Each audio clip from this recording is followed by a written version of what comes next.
नारायणं च नरोत्तमं देवीं सरस्वतीं व्यासं तदजा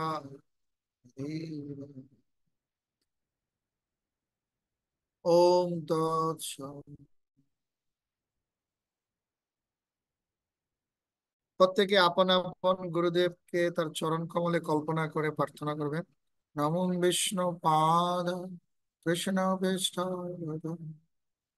শ্রীমতী জয়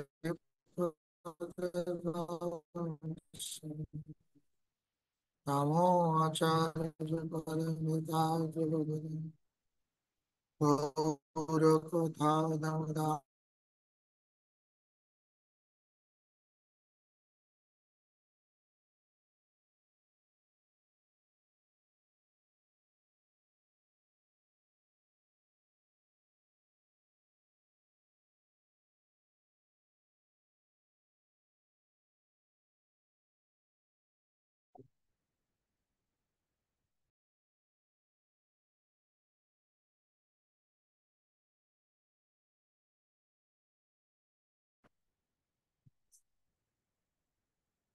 হরে কৃষ্ণ।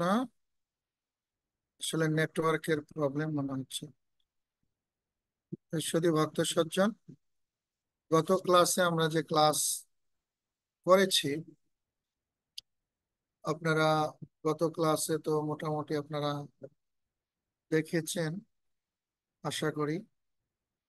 গত ক্লাসে যেসব বিষয়াদি আলোচনা হয়েছে তার আমরা যদি সংক্ষেপে আলোচনা করি, খুবই সংক্ষেপে, তাহলে আমরা দেখতে পাবো যে প্রথমে আমরা দেখতে পাচ্ছি যে এই গীতা গুরু পরম্পরায় ধারায় লিপিবদ্ধ হয়েছে। তারপরে বলছে শিল প্রভুপাদ তার সকল কৃতিত্ব তার গুরুদেবকে দিয়েছেন। গুরুদেবের, আমার যা কিছু কৃতিত্ব সেটা আমার গুরুদেবেরই কৃতিত্ব। এইটা আমাদের ভক্তি জীবনে অত্যন্ত, এই মনোভাবটা অত্যন্ত গুরুত্বপূর্ণ। এটা আমাদের ধারণ করতে হবে। আরেকটা জিনিস হচ্ছে হলো, আমরা যেটা দেখেছি যে কিভাবে গুরুদেবের নাম উচ্চারণ করতে হয়। পরমারাধ্য ওম বিষ্ণুপাদায় পরমংশ পরিভাজক আচার্য অষ্টত শত শ্রী শ্রী শ্রীমৎ শিল জয় পতাকা স্বামী গুরু মহারাজ, এরকম যার যার গুরুদেবের নাম উচ্চারণ করার আগে এইভাবে বলতে হবে। এটা শিল প্রভুপাদ তার শিক্ষা, এটা গীতার এই ভূমিকাতে খুব সুন্দর করে ফুটে উঠেছে। তাই আমরা দেখেছি গীতা যথাযথ প্রকাশ করতে আমাদের এই যে প্রচেষ্টা, সেটি কেবল পরমেশ্বর ভগবান শ্রীকৃষ্ণের মহিমা প্রচার করাই প্রচেষ্টা। আমাদের উদ্দেশ্য হচ্ছে কৃষ্ণের ইচ্ছাকে প্রতিষ্ঠা করা। এটা হলো আরেকটা কথা। তা আমাদের উদ্দেশ্য কোনো জড়বাদী মনোধর্মী, হ্যাঁ, দার্শনিক জ্ঞান, বৈজ্ঞানিক জ্ঞান, হ্যাঁ, এইগুলি আমাদের, হ্যাঁ, প্রচার করা উদ্দেশ্য না। আমাদের উদ্দেশ্য হচ্ছে কৃষ্ণ ইচ্ছাকে প্রতিষ্ঠা করা, কৃষ্ণের মহিমাকে প্রতিষ্ঠা করা। এইভাবে আমরা দেখতে পাই, আরেকটা পরের এই প্যারাতে আমরা দেখতে পেয়েছি যে মায়াবাদী ভাষ্য চৈতন্য মহাপ্রভু বলছেন, "ও শুনলে হয় সর্বনাশ।" তাই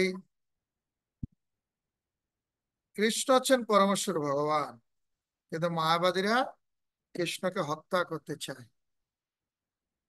তারা এমন ভাবে গীতাকে উপস্থাপনা করে, সর্বম কলিদম ব্রহ্ম, ব্রহ্মই হচ্ছে, আমি ব্রহ্ম তুমি ব্রহ্ম, আমরা সকলেই মহাজাগতিক ব্রহ্মের সাথে যুক্ত হয়ে আমরা সকলেই ভগবান হয়ে যাব।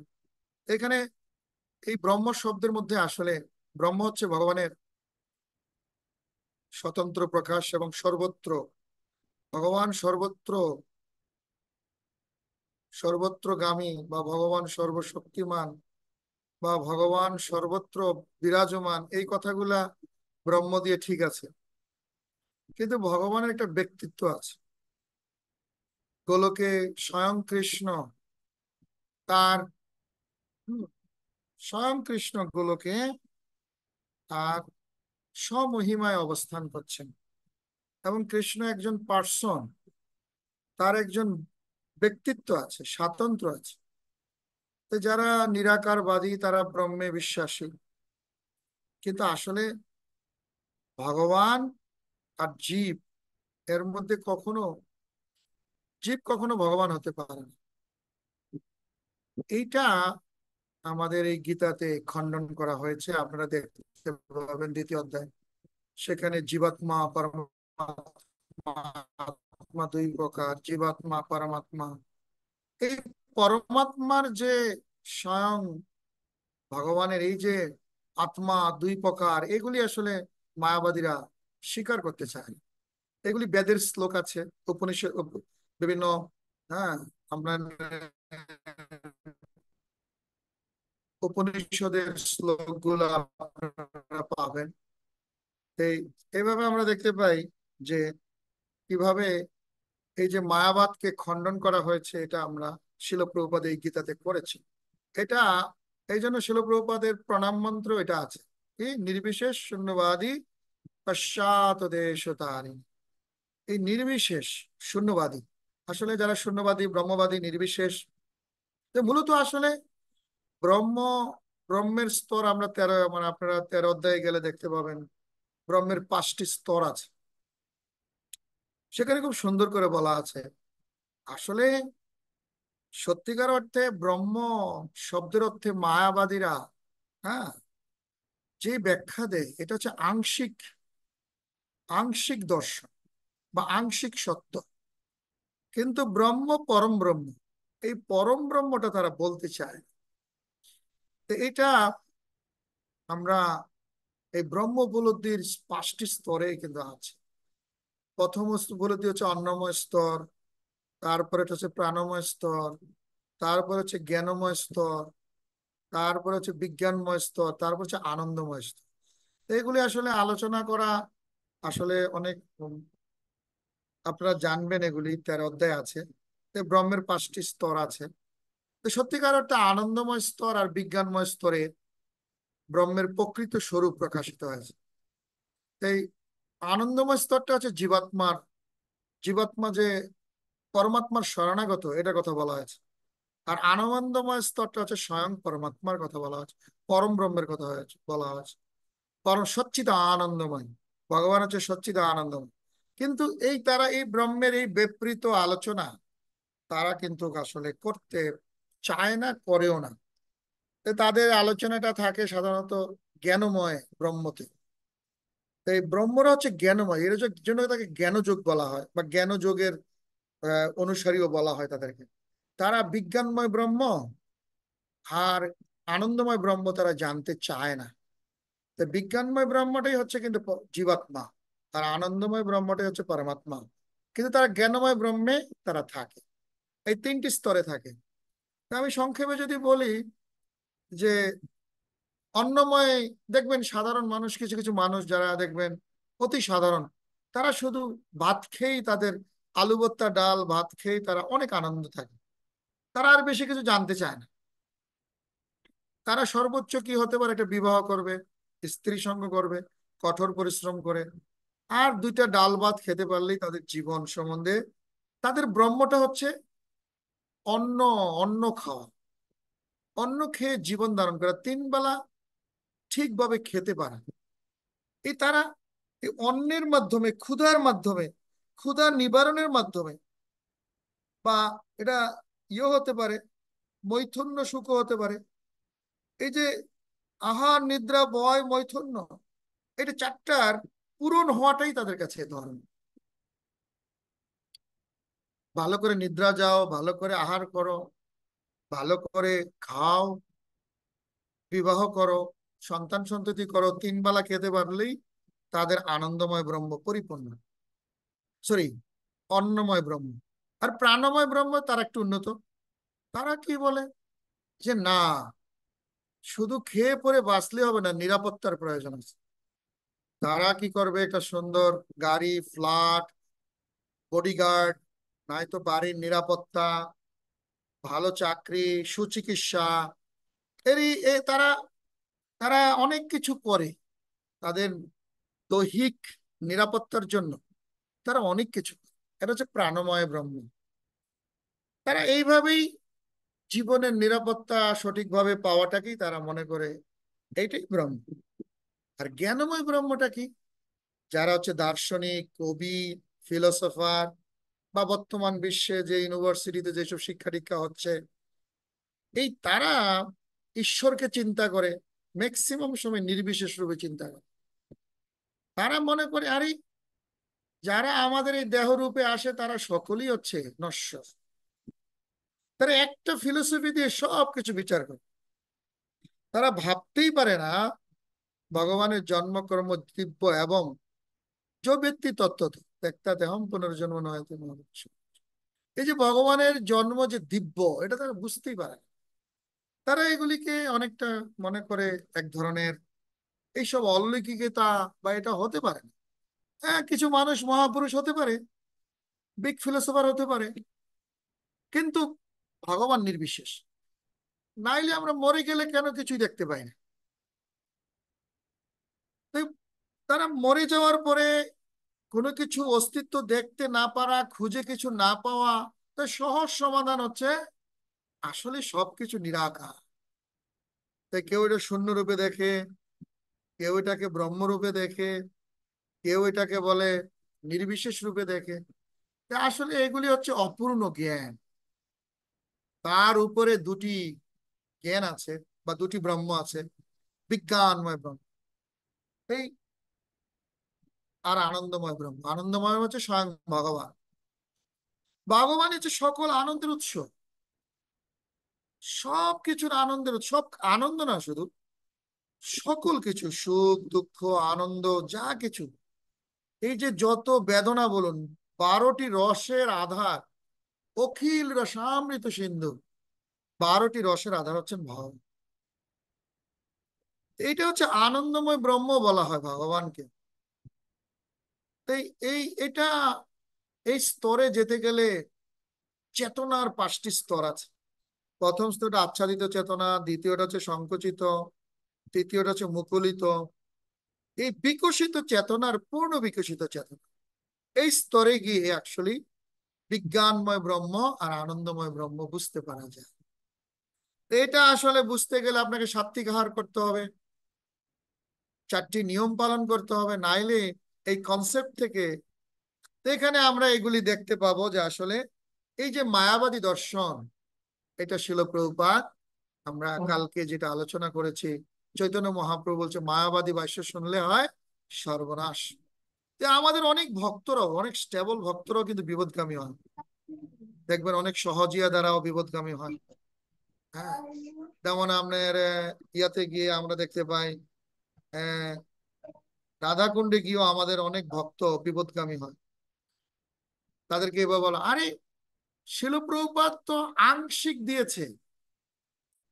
আরে পূর্ণ জ্ঞান হচ্ছে তোমার গুরুদেব বলে দিবে তুমি কোন রসের ভক্ত। এইভাবে বিভ্রান্ত করে।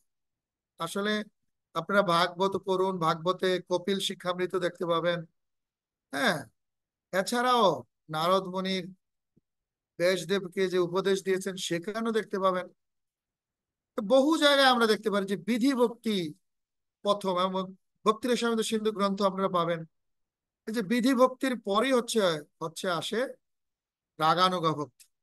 এই যে রাগানুগা ভক্তির স্তরে আমরা যেতে পারি না। ভক্তি সিদ্ধান্ত সরস্বতী ঠাকুর প্রভুপাদ এটা স্ট্রিক্টলি এটাকে উনি এই হরিনাম দীক্ষা, তারপরে 4টি নিয়ম পালন, এটা কনফার্ম না করে কাউকে ব্রাহ্মণ দীক্ষা দেওয়া উচিত না। তো উনি এটা এই নির্দেশটা গৌড়ীয় বৈষ্ণবের মধ্যে উনি প্রতিষ্ঠা করেছেন। তো এটা বাবাজিরা, এরকম দেখা যায় বাবাজি থেকে অনেকে সহজিয়া হয়ে যাচ্ছে, অনেকে বিপদগামী হচ্ছে।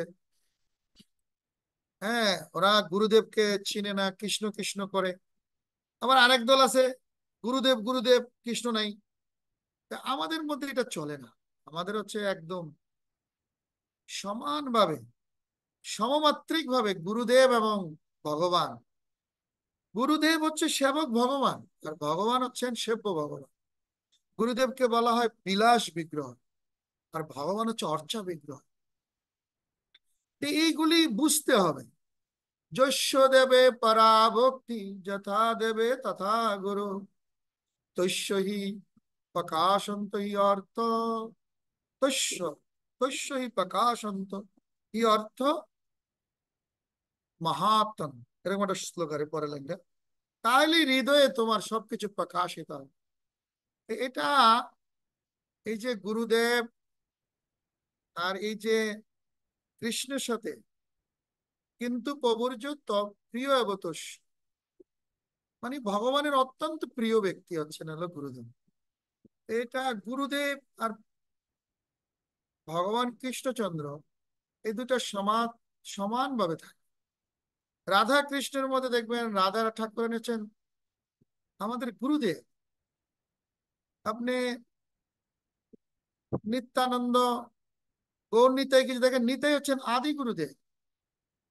তা আসলে ভগবানের শ্রেষ্ঠ ভক্তরা হচ্ছে গুরুদেব, আচার্য। এগুলি আসলে আমরা এই জিনিসগুলা দেখতে পাই আর কি আমাদের এই গৌরীয় ভাবধারায়। এগুলি খুব সুন্দর করে বিশ্লেষণ করা হয়েছে। তো এইগুলি আসলে আমাদের এই ব্রহ্ম মায়াবাদী ভাষ্যে এবং আমাদের এই বাবাজিদের কিছু ট্রেপে এবং সহজিয়াদের ট্রেপে যেন আমাদের না পড়তে হয়। এই শিল প্রভুপাদের গীতা যদি কেউ পড়ে, তার তাৎপর্য যদি সঠিকভাবে পড়ে, এই ধরনের বিভ্রান্তিতে কখনো পড়বে না। তারপরে কি আসছে যে ব্রহ্মার একদিনে, এই যে ব্রহ্মার একদিন মানে 860 কোটি বছর। তার মানে আপনারা তো জানেন যে ব্রহ্মাতে 14জন মনু আসে। প্রতিটা মনুর হচ্ছে 71 দিব্য যুগ। এক একটা দিব্য যুগে 4টা যুগ আছে, সত্য, ত্রেতা, দ্বাপর, কলি। তাই আমরা জানি কলির আয়ু হচ্ছে 4,32,000 বছর। তাকে 2 দিয়ে গুণ করলে দাপর যোগ পাবেন 8,64,000 বছর। কলিকে 3 দিয়ে গুণ করলে পাবেন 12,64,000 বছর মনে হয়। সেটা গুণ করে দেখলেই পাবেন যে সেটাও আপনার ত্রেতা যুগ হবে। 4 দিয়ে গুণ করলে 17,28,000 বছর পাবেন। এইভাবে 12,96,000 বছর। এইভাবে আমরা দেখতে পাই টোটাল এই 4টাকে যদি যোগ করেন 43,20,000 বছর। এটাকে এক দিব্য যুগ বলা হয়। এই 43,20,000 বছরে এক দিব্য যুগ। এটাকে 71 গুণ করলে এক মনুর আয়ু পাবেন। 14 গুণ করলে 14টা মনুতে যেহেতু একদিন, তাহলে 860 কোটি বছর পাবেন। এই 860 কোটি বছরে কৃষ্ণ একবার আসেন এই ধরা দামে। এটি হচ্ছে কৃষ্ণর যুগে যুগে আসা। এটাই যুগ। যদা যদা হি ধর্মস্য গ্লানির্ভবতি, এই যে শ্লোকটা আছে যে ভগবানের অবতাররা এক একটা যুগে যুগে আসে। তো কৃষ্ণের এই ধরাধামে আসার যুগটা হচ্ছে 860 কোটি বছরে একবার আসে। এইটা কত গুরুত্বপূর্ণ। আমরা যদি এইবারকে মিস করি ট্রেন বা গোলকধামে যেতে না পারি, বা এই সুবর্ণ যুগ বলছে চৈতন্য মহাপ্রভুর আবির্ভাব থেকে 10,000 বছর থাকবে, এর মধ্যে যদি আপনি গোলকধামে যেতে না পারেন, আপনি আবার সেই সুযোগ পাবেন কিনা। আমাদের খুব সুদুর্লভ জন্ম আমরা পেয়েছি। এই যে বৈবস্বত মনুর মানে সপ্তম মনু বৈবস্বত মনু, এই বৈবস্বত মনুর 28তম দিব্য যুগে কৃষ্ণ জন্ম, দাপরে কৃষ্ণ জন্মগ্রহণ করেছে। তার 71 যুগের মধ্যে 28তম দিব্য যুগ চলমান। এইভাবে আমরা দেখতে পাই যে আর কলিতে চৈতন্য মহাপ্রভু আবির্ভূত হয়েছে। এ- আমাদের এই জন্মটাকে মানে অত্যন্ত সুদুর্লভ বলা হয়। এবং এমন একটা কথা আছে বাসুদেব ঘোষের সাথে চৈতন্য মহাপ্রভু, হ্যাঁ, বাসুদেব ঘোষের প্রার্থনাকে সে স্বীকার করেছেন চৈতন্য মহাপ্রভু, যে তোমারা এই যুগে যারাই জন্ম সকলকে উদ্ধার করবে। তো এটাই হচ্ছে আমাদের সবচেয়ে বড় আশা। তা আপনারা সব সময় হরিনাম করার সময় সব সময় জয় শ্রীকৃষ্ণ চৈতন্য প্রভু নিত্যানন্দ শ্রী অদ্বৈত গদাধর শিবাসাদি গৌর ভক্ত হরে কৃষ্ণ হরে কৃষ্ণ কৃষ্ণ কৃষ্ণ হরে হরে হরে রাম রাম রাম। বা মাঝে মাঝে এক মালা চৈতন্য মহাপঞ্চতত্ত্ব দিয়ে এক মালা জপ করতে পারেন। এই চৈতন্য মহাপ্রভু এই পঞ্চতত্ত্ব ছাড়া হরিনাম কিন্তু অসার, এই যুগে অন্তত অসার। এই পঞ্চতত্ত্ব সকল অপরাধকে নাশ করে। আমাদের বৈষ্ণব অপরাধ হয়ে যায়, নাম অপরাধ হয়ে যায়, ধাম অপরাধ, সেবা অপরাধ, অনেক কিছু হয়ে যায়। কিন্তু আপনি যদি পঞ্চতত্ত্বর নাম বলেন, সঙ্গে সঙ্গে সকল অপরাধ থেকে আপনি মুক্ত হতে পারেন। তো এই টেকনিক গুলো আমাদের জানতে হবে। তো এইভাবে আমরা এই অতি সৌভাগ্যের ফলে আজকে আমরা যারা গীতা চর্চা করছি, আমাদের অপরিসীম সৌভাগ্য যে আমরা 860 কোটি বছরের মধ্যে আমরা এই গীতাটা পড়ার সৌভাগ্য লাভ করেছি। তো এটা শিল প্রভুপাদ বলছে যে এটা কত গুরুত্বপূর্ণ। তাই এই গুরুত্বের কথা আমি চিন্তা করে এই গীতা যথাযথ আমি লিপিবদ্ধ করেছি। তারপরের কথাটা কি বলছে, জীবের স্বরূপ ধর্ম। এটা ছিল গীতার মহিমা। আর জীবের স্বরূপ ধর্ম কি? জীব হয় সকল কৃষ্ণের নিত্য দাস। তাই এই এই জনমে বা মনুষ্য জনমে, দুর্লভ মনুষ্য জনমে যদি কেউ বুঝতে না পারে সে কৃষ্ণের নিত্য দাস, এটা যদি উপলব্ধি করতে না পারে, তাহলে সে মায়ার দাসত্ব করবে, সে জন্ম মৃত্যুর চক্রে ঘুরে বেড়ায়। তার মানে আপনি কৃষ্ণের দাস যদি না হন, তাহলে মায়ার দাস আপনাকে হতে হবে। কত সুন্দর কথা। এটা এই পরের প্যারাতে বলা হয়েছে। এর পরের প্যারা, শেষ প্যারাতে গিয়ে বলছে গীতার মূল ভাবটি কি। গীতার মূল ভাবটা হচ্ছে আত্মেন্দ্রিয় প্রীতিবাঞ্ছা, হ্যাঁ, আর কৃষ্ণ ইন্দ্রিয় প্রীতি। আত্মেন্দ্রিয় প্রীতিবাঞ্ছার পরিবর্তে কৃষ্ণ ইন্দ্রিয় প্রীতিবাঞ্ছা। তো দেখুন, এই যে কৃষ্ণ ইন্দ্রিয় প্রীতিবাঞ্ছা, এটা কোন গীতায় আপনি পাবেন? অনেকে বলবে গীতার কোথায় লেখা আছে এসব। এটা 3-13 নম্বর শ্লোকে আছে। যজ্ঞ শিষ্ট আসীন সন্তু মুচন্ত সর্ব কিলিবর্ষে ভুঞ্জতে তু আগম পাপা পচন্তি আত্মকারণা। বলছে যজ্ঞের উচ্ছিষ্ট যদি আপনি বা যজ্ঞের উদ্দেশ্যে যদি আপনি রান্না না করেন, আর সেটা যদি ইন্দ্রিয় পচন্তি আত্মকারণা, ইন্দ্রিয় তর্পণের উদ্দেশ্যে যদি আপনি রন্ধন করেন, তাহলে প্রতি গ্রাসে গ্রাসে আপনি পাপ ভক্ষণ করছেন।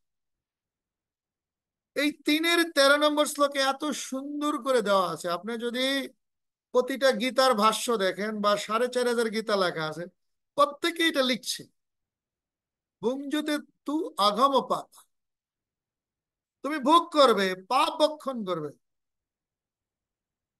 কিন্তু তাদের চোখ খোলেনি, এত অন্ধ। এরকম বহু জিনিস আপনারা শিখতে পারবেন এই ভক্তিশাস্ত্রীতে, যে শ্লোকের কিভাবে অপব্যবহার করা হয়, শ্লোক সঠিকভাবে বুঝতে পারেন, যোগ যোগ গীতা পরেও শ্লোককে বুঝতে পারে। এই গীতার মূল ভাবটাই হচ্ছে আত্ম ইন্দ্রিয় প্রীতিবাঞ্ছার পরিবর্তে কৃষ্ণ ইন্দ্রিয় প্রীতিবাঞ্ছা, অর্থাৎ কৃষ্ণ প্রসাদ গ্রহণ করতে হবে। হ্যাঁ, এই কৃষ্ণ প্রসাদ আপনাকে গ্রহণ করতে হবে। তো গীতার এই মূল ভাবটা আপনারা মনে রাখবেন, যতদিন বেঁচে থাকেন এই গীতার মূল ভাবটা মনে রাখবেন, যেন আপনাদের কেউ প্রশ্ন করলে বলতে পারেন গীতার মূল ভাবটি কি, আপনারা যেন বলতে পারেন। আর শ্লোকটা কি? 3-13। এভাবে গীতার মূল ভাব শিল প্রভুপাদ এই শ্লোকটা এবং গীতার এই ভূমিকাতে এই লাইনটা লিখে গীতার বহুমাত্রিক গ্রহণযোগ্যতা, এই জন্য এই গীতা যে স্পর্শ করে সেই ভক্ত হয়ে যায়। কারণ এইটা হচ্ছে গুরু পরম্পরা দ্বারায় সকল আচার্যের, বলছে কি হৃদয়ের ধন বলতে পারেন। সকল আমাদের, হ্যাঁ, যত পূর্বতন আচার্য আছে তাদের হৃদয়ের হৃদয়ের গভীর প্রেমধন বাক্য এটা। আর শিল প্রভুপাদের দৈনতা প্রকাশ পেয়েছে শেষ দিকে। এই যে আমার এই গীতা দিয়ে যদি একজনও যদি কৃষ্ণ ভক্ত হয়, তাহলে আমি নিজেকে সার্থক মনে করি। আসলে শুধু একজন, আমি নিজেই কত নরপিশাচ আমার জীবনে। আমি কত অখাদ্য কুখাদ্য খেয়েছি, কত অহংকারী ছিলাম আমি। আমার জীবনটাকে দিয়ে আমি চিন্তা করি, এই লাইনটা পড়লে আমার মনটা ছুঁয়ে যায়। শিল প্রভুপাদের চরণ কমলে আমার মনে হয় যেন কি শত অশ্রু বিসর্জিত হোক। আমার মতো এই নরপিশাচ কিভাবে উদ্ধার। কত আমি এখন কৃষ্ণ প্রসাদ খেয়ে কি আনন্দ অনুভব করি, হরিনাম করে কি আনন্দ অনুভব। কিন্তু দেখুন, আমার জীবনে কত হতাশা ছিল, কত প্রতিবন্ধকতা ছিল, অনেক অর্থও ছিল, অনেক ভালো শিক্ষাও ছিল, ভালো চাকরিও করছি, কখনো এখন আগের থেকেও ভালো চাকরি করছি।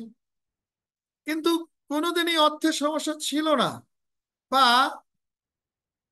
ভালো চাকরি, ভালো শিক্ষা, ভালো জায়গা ঘোরা, বহু দেশও গিয়েছি। কিন্তু দেখুন, কখনো সমস্যার সমাধান হয়নি। হতাশা, মানুষের সাথে কনফ্লিক্ট, মানুষকে হৃদয় দিয়ে ভালোবাসতে পারিনি। কিন্তু আজ আমাদের হৃদয়টা কত কোমল হয়ে গেছে।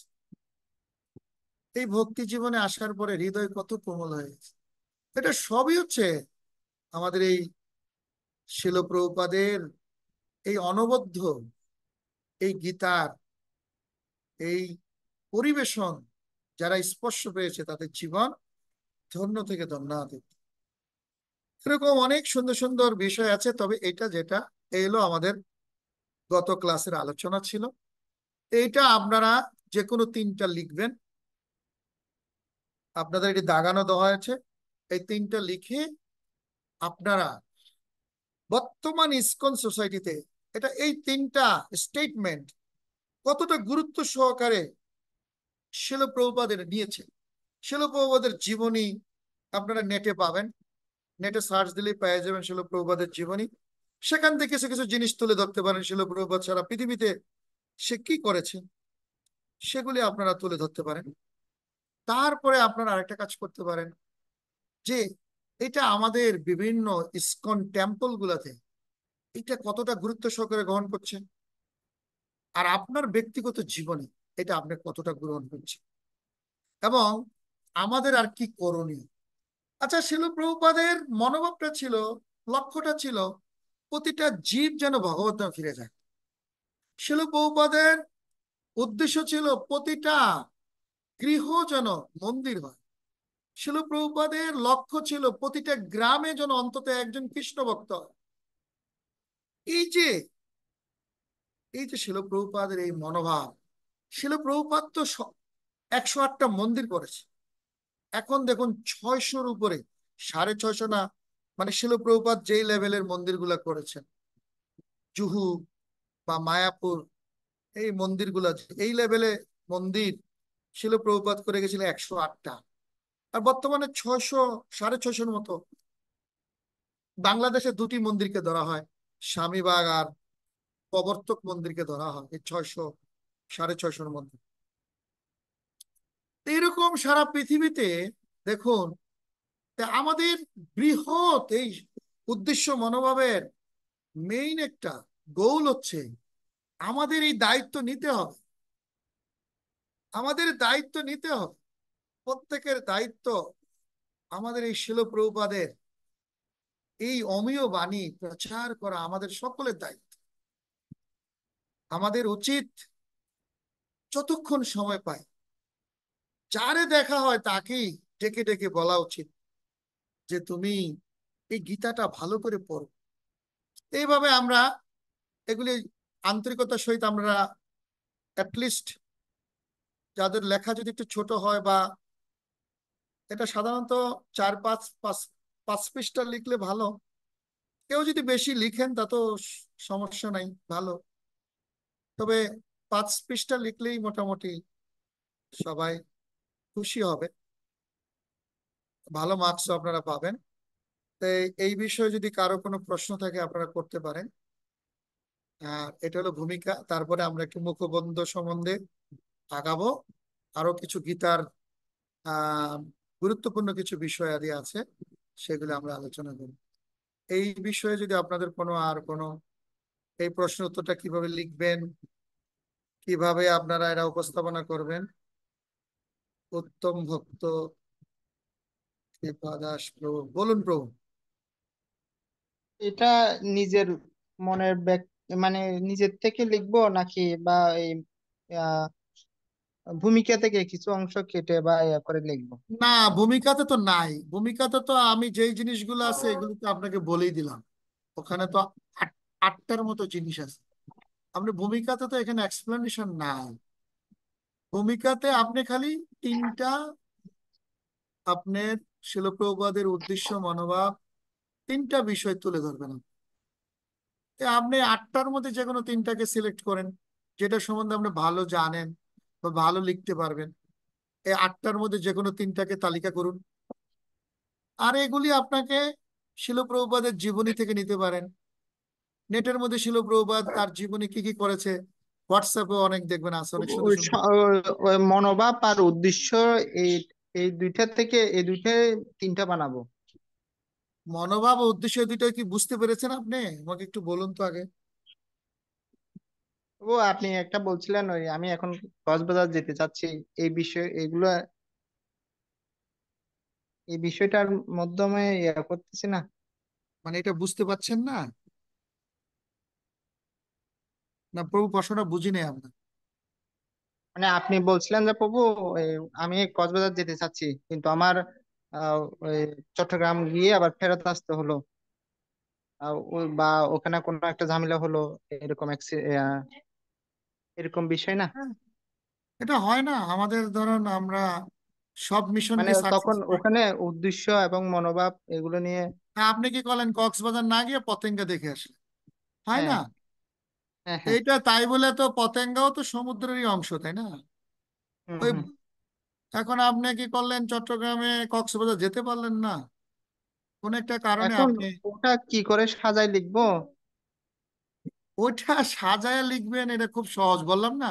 আপনি হ্যাঁ, প্রথম, ধরুন হ্যাঁ, আপনি লিখলেন যে, আপনি ধরুন যে আমার কৃতিত্ব বলে কিছু নাই, যা কিছু কৃতিত্ব আমার গুরুদেবের, তাই না? এটাই ধরুন হ্যাঁ। আমি সিলেক্ট করলাম।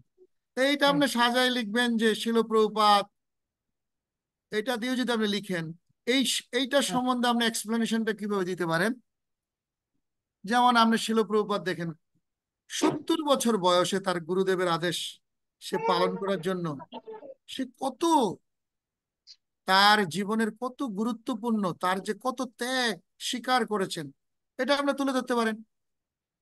এবং সে কত কষ্ট করেছে, কিভাবে সে আমেরিকাতে এই ইসকন প্রতিষ্ঠা করেছে, কত কষ্ট করে সংগ্রাম করেছে শুধুমাত্র তুমি পাশ্চাত্য দেশে গিয়ে মহাপ্রভুর বাণী ইংরেজিতে প্রচার কর। তো এইটা তার গুরুদেবের ছিল নির্দেশ। এই এটা আপনি তুলে ধরতে পারেন, এই প্রেক্ষাপটটা একটু। তা তবে এখানে আপনি নিজের আপনার, নিজের ব্যক্তিগত ইয়া নিয়ে বলতে বলছে, তো তখন এত হ্যাঁ কি বললেন?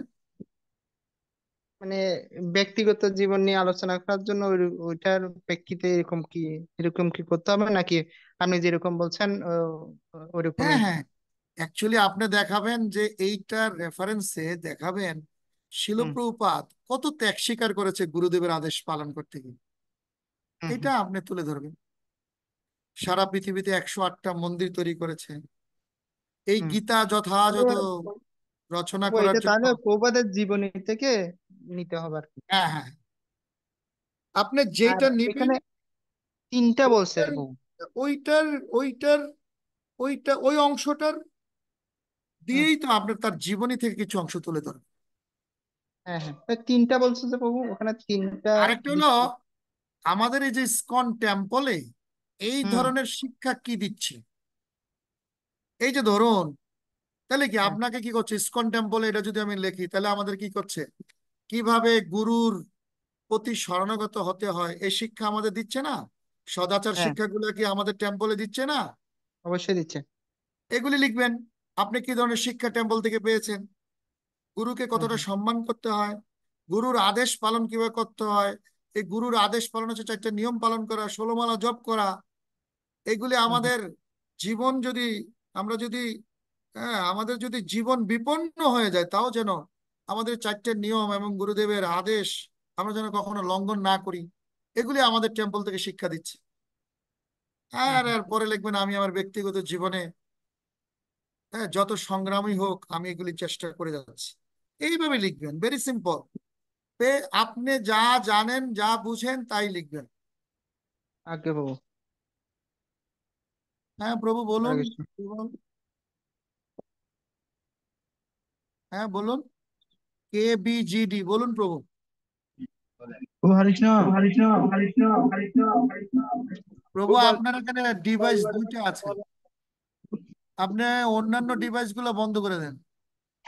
প্রভু, হ্যাঁ বলুন। কয় ওয়ার্ডের মধ্যে করতে হবে? এটা সাধারণত 800, 800, 1000, 1200 লিখলেও ক্ষতি নেই। 800 নিচে যেন না হয়। একটা প্রশ্নের হ্যাঁ প্রভু। একটা প্রশ্নের উত্তর 800 দেনা হয়। একটা প্রশ্নের উত্তর না, তিনটা মিলে 800 তিনটে মিনিমাম মিলে হবে। 800, হ্যাঁ। আজ্ঞে বাবু, আজ্ঞে, আজ্ঞে। হরে কৃষ্ণ। এটা মানে তিনটা আপনি উদ্দেশ্য ঠিক আছে। আর কারো কোনো প্রশ্ন আছে? তাহলে আমরা একটু গীতার আলোচনায় যাই। আর কারো?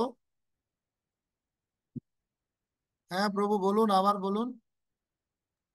শ্লোকের কথা বলছিলেন যে প্রভু, ওই হ্যাঁ, শ্লোকের বিষয়টা, শ্লোকের শ্লোক দেওয়া, মুখস্থ দেওয়ার জন্য।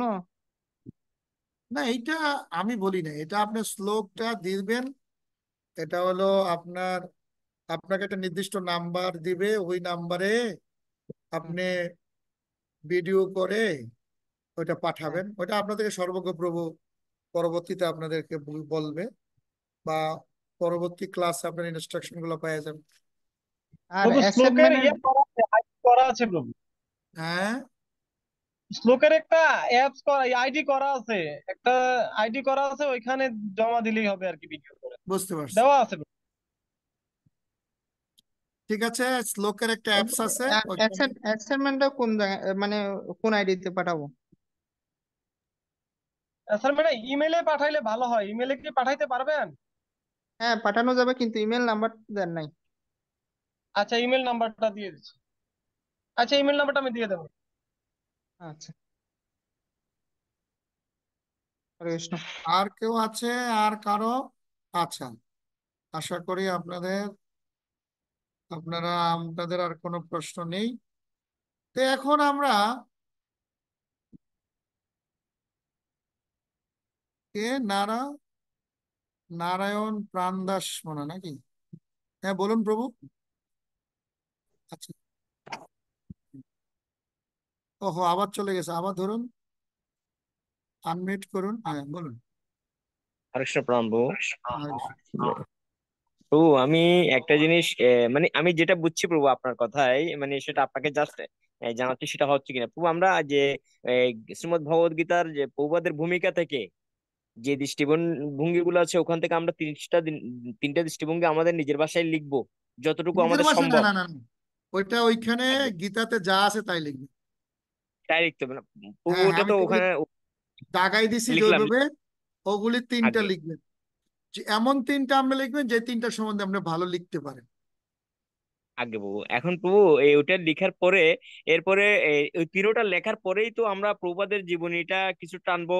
তারপরে বর্তমান হ্যাঁ, যুগে আপনি ওই যে যে তিনটা দৃষ্টিভঙ্গি দিছেন ওই তিনটা দৃষ্টিভঙ্গির আলোকে আপনি শিল আগে প্রভুপাদের জীবনী অংশ নিতে পারেন আর কি। এটা কি প্রভু তিনটা দৃষ্টিভঙ্গির সাথে সাথে প্রত্যেকটা প্যারাতে আনবো, নাকি প্রভু তিনটা লেখার পরে আনবো? না, এটা আপনাকে একটু তিনটা clear- তিনটা যদি মিলে লেখেন সমস্যা নেই। প্রভু তিনটা দৃষ্টিভঙ্গিতে আমি তো পুরো ভূমিকাটা আনতে পারি নাকি প্রভু, না আনা যাবে না? হ্যাঁ, তিনটা। তিনটা দৃষ্টিভঙ্গির মধ্যে পুরো ভূমিকাটা মানে যে আটটা আটটা আনলে কি সমস্যা হবে প্রভু? তিনটার না না মধ্যে না না না না না না, ওখানে প্রশ্নে লেখা আছে তিনটা। আপনি আটটা আনলে তো তিনটা। এক্সপ্লেনেশন করতে পারবেন না, তাহলে তো আপনার আপনার অনেক বড় হয়ে যাবে।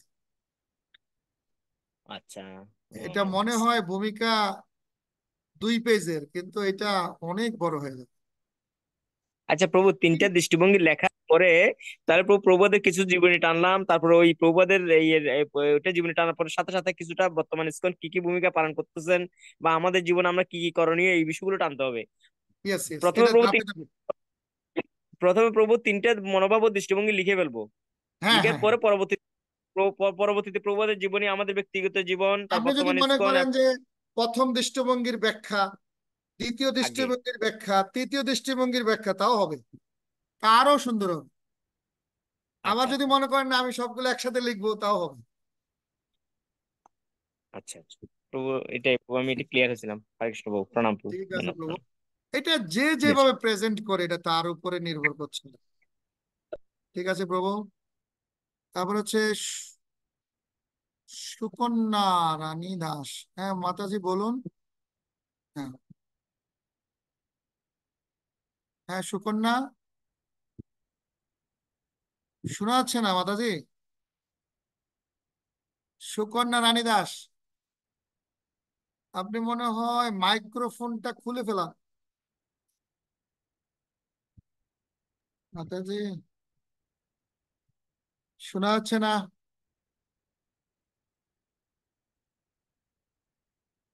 মাতাজি আপনি আনমিউট আনমিউট করছেন, কিন্তু আপনার সাউন্ড আসছে না।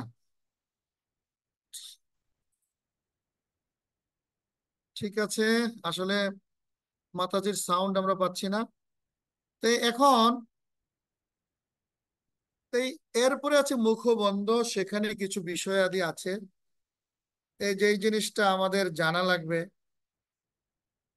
তা আমরা আসলে এই ভূমিকা থেকে শিল প্রভুপাদের উদ্দেশ্য এবং মনোভাব আমরা জেনেছি। এখন আমরা জানবো যে যে শিল প্রভুপাদের এই গীতা, প্রথম যে জিনিসটা আমাদের জানা দরকার, এই ভগবত গীতা অনেকে আপনাদেরকে বিপদে ফেলবে বিভিন্ন ভাবে, যে আসলে ভগবত গীতাটা কি, এই গ্রন্থটি সম্পর্কে বেশিরভাগ মানুষের ধারণা কি। তো অনেকে এটা মানে সাধারণভাবে বলে যে এটা হিন্দুদের একটা ধর্মগ্রন্থ, এই কথা বলে কেবলমাত্র ধার্মিক লোকদের জন্য। আবার বলে জিনিসটি ভালো, কিন্তু এখন এতটা গুরুত্বপূর্ণ না, বৃদ্ধ বয়সে পাঠ করতে হয়। কৃষ্ণ কিছু রাজনীতিক জ্ঞান দিয়ে অর্জুনকে পারিবারিক যুদ্ধে পরিচিত করেছেন, এরকম নানান কথা বলে। তারপরে বলে এই বইটা কর্তব্য কর্ম সম্বন্ধে ভালো ধারণা আছে, এটা একটা যোগের বই, এক প্রকার যোগের বই, এই বই দেখে ধ্যান করা যেতে পারে, ধ্যান শিক্ষা লাভ করতে পারে, এরকম নানান কথা বলে। তারপরে আবার বলে যে এটা সকলের জন্য প্রযোজ্য না, এই বৃদ্ধ বয়সে যারা কিছু কিছু লোক এটা এরকম কথা বলে। কিন্তু এটা যে আসলে কত গুরুত্বপূর্ণ, মানে হিন্দুদের ধর্মগ্রন্থ, একটা ধর্মগ্রন্থ, হিন্দুদের বহু ধর্মগ্রন্থের মধ্যে একটা ধর্মগ্রন্থ, আর ধার্মিক লোকরা এটা মাঝে মাঝে পড়ে আর এরকম। তো এটা আবার অনেকে খুব খারাপ ভাবে বলে যে একটা ধর্মগ্রন্থ কিভাবে, হ্যাঁ, যে দুটি পরিবারের মধ্যে গন্ডগোল লাগাই দিয়ে এত লোক এত মানুষকে হত্যা করতে পারে, এরকম কথাও বলে। আসলে এগুলি দম্য দাস প্রভু কিছু বলবে? হ্যাঁ প্রভু, আপনি কিছু বলবেন? দম্য দাস। হরে কৃষ্ণ প্রভু, আমি কিছু বলবো না। আচ্ছা ঠিক আছে। আমি কি হ্যান্ড রাইজ করেছি কোনো? হ্যান্ড রেজ দেখলাম তো, এই জন্য বলছি। ঠিক আছে। আমি তাই হ্যাঁ, এরকম আমরা দেখতে পাই এই যে গীতা সম্বন্ধে মানুষের সঠিক ধারণাটা নাই। আসলে গীতাটা কি? প্রকৃতপক্ষে গীতা এটা হচ্ছে বৈদিক দর্শনের সারমর্ম বলা হয় এবং বৈদিক সাহিত্যের শ্রেষ্ঠ উপনিষদও বলা হয়। এটা সারমর্ম এবং বৈদিক সাহিত্যের শ্রেষ্ঠ উপনিষদ। তা আমাদের উপনিষদ আছে, 108টা উপনিষদ আছে। এই উপনিষদ সম্বন্ধে একটা ধারণা আমাদের দরকার। এটাকে গীতত্ব উপনিষদ বলা হয়। আমরা যদিও গীতা বলি, ভগবত গীতা, কিন্তু এটার পূর্ব নাম হচ্ছে গীতত্ব উপনিষদ। টোটাল 108টা উপনিষদ আছে, তার একটা উপনিষদের নাম হচ্ছে গীতত্ব উপনিষদ। এটা বৈদিক সাহিত্যের সর্বশ্রেষ্ঠ উপনিষদ বলা হচ্ছে, আর বৈদিক সাহিত্যের সারমর্ম বলা হচ্ছে। এটা আমরা কিভাবে মানুষের কাছে প্রচার করতে পারি, যেটা বৈদিক সাহিত্যের সারমর্ম, এবং এটা আমরা কিভাবে প্রচার করতে পারি? এইটা আমাদের প্রচার করার আগে আমাদের এই উপনিষদ সম্বন্ধে জানতে হবে। উপনিষদটা আসলে কি? তা আমরা জানি বেদ, ব্যাসদেব 4 ভাগে বিভক্ত করেছে: ঋগ্বেদ, সামবেদ, যজুর্বেদ, অথর্ববেদ। এটা বেদ। বেদ 4 প্রকার। তারপরে বেদের পরে আছে হলো উপবেদ। প্রতিটা বেদ আবার 4 ভাগে বিভক্ত: ব্রাহ্মণ, আরণ্যক, সংহিতা, উপনিষদ। তো এই জিনিসগুলো আপনাদের জানা উচিত। তো বেদ আর হচ্ছে উপবেদ। বেদ 4 ভাগে বিভক্ত, প্রতিটা বেদ আবার 4 ভাগে বিভক্ত করেছে। কি? ব্রাহ্মণ, আরণ্যক, আর হচ্ছে উপনিষদ, সংহিতা, উপনিষদ। তাই আরণ্যক, ব্রাহ্মণটা হচ্ছে, এটা আমরা কখনো পড়তে পারি না। এই যে ব্রাহ্মণ পাঠ, এটা ব্রাহ্মণের ঘরে যারা জন্মগ্রহণ করেছে বা সত্যিকার অর্থে যারা ব্রাহ্মণ দীক্ষিত, সত্যিকার অর্থে যাদের ব্রাহ্মণ গুণাবলী আছে, তারা ছাড়া সাধারণ মানুষ এই ব্রাহ্মণ অধ্যয়ন করতে পারে না। বেদের এই পাঠটা, এটা আপনারা লিখতে পারেন, খাতায় লিখতে পারেন এগুলি। এই ব্রাহ্মণ পাঠটার নাম হচ্ছে, হ্যাঁ, এটা হলো সামান্য জ্ঞান কর্ম আদি প্রতিপাদক বেদ বলা হয়। সামান্য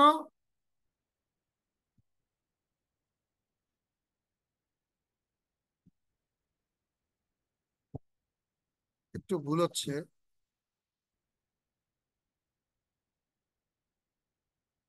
সামান্য কর্ম জ্ঞান আদি প্রতিপাদক বেদ বলা হচ্ছে এই ব্রাহ্মণটাকে। প্রতিপাদক বেদ।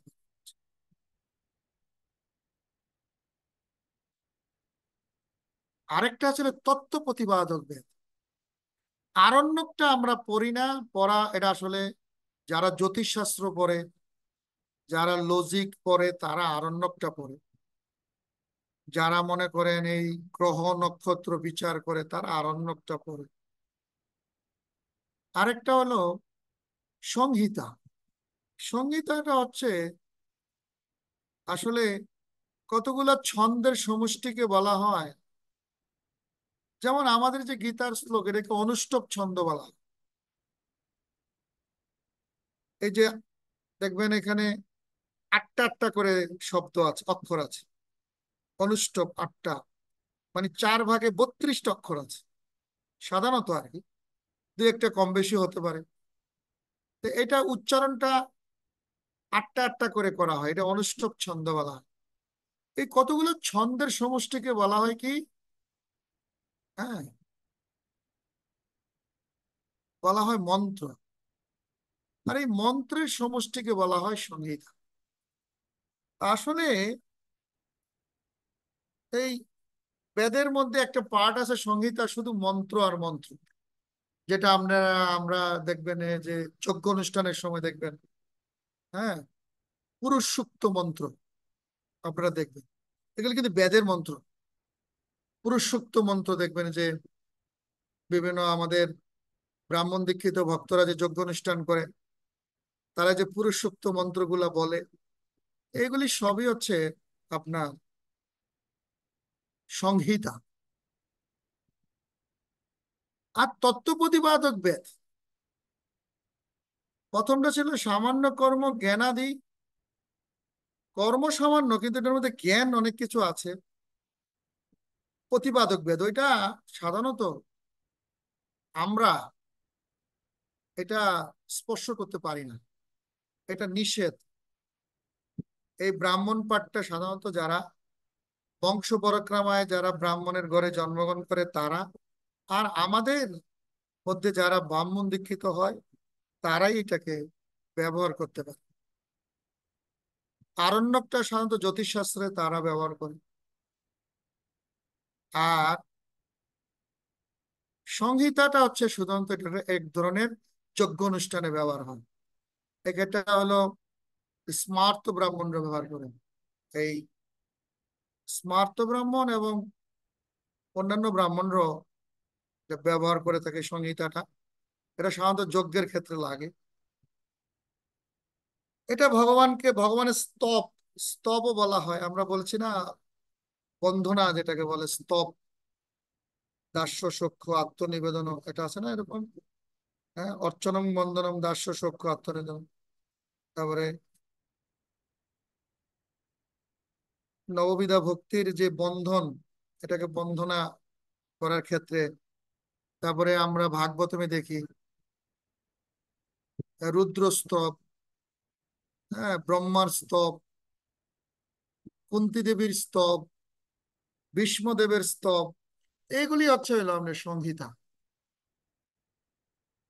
এই এটা ভগবানের রূপের বর্ণনা হতে পারে, ভগবানের নির্বিশেষ ব্রহ্মের বর্ণনা হতে পারে, বিভিন্ন ভাবে চিন্ময় ধামের বর্ণনা হতে পারে।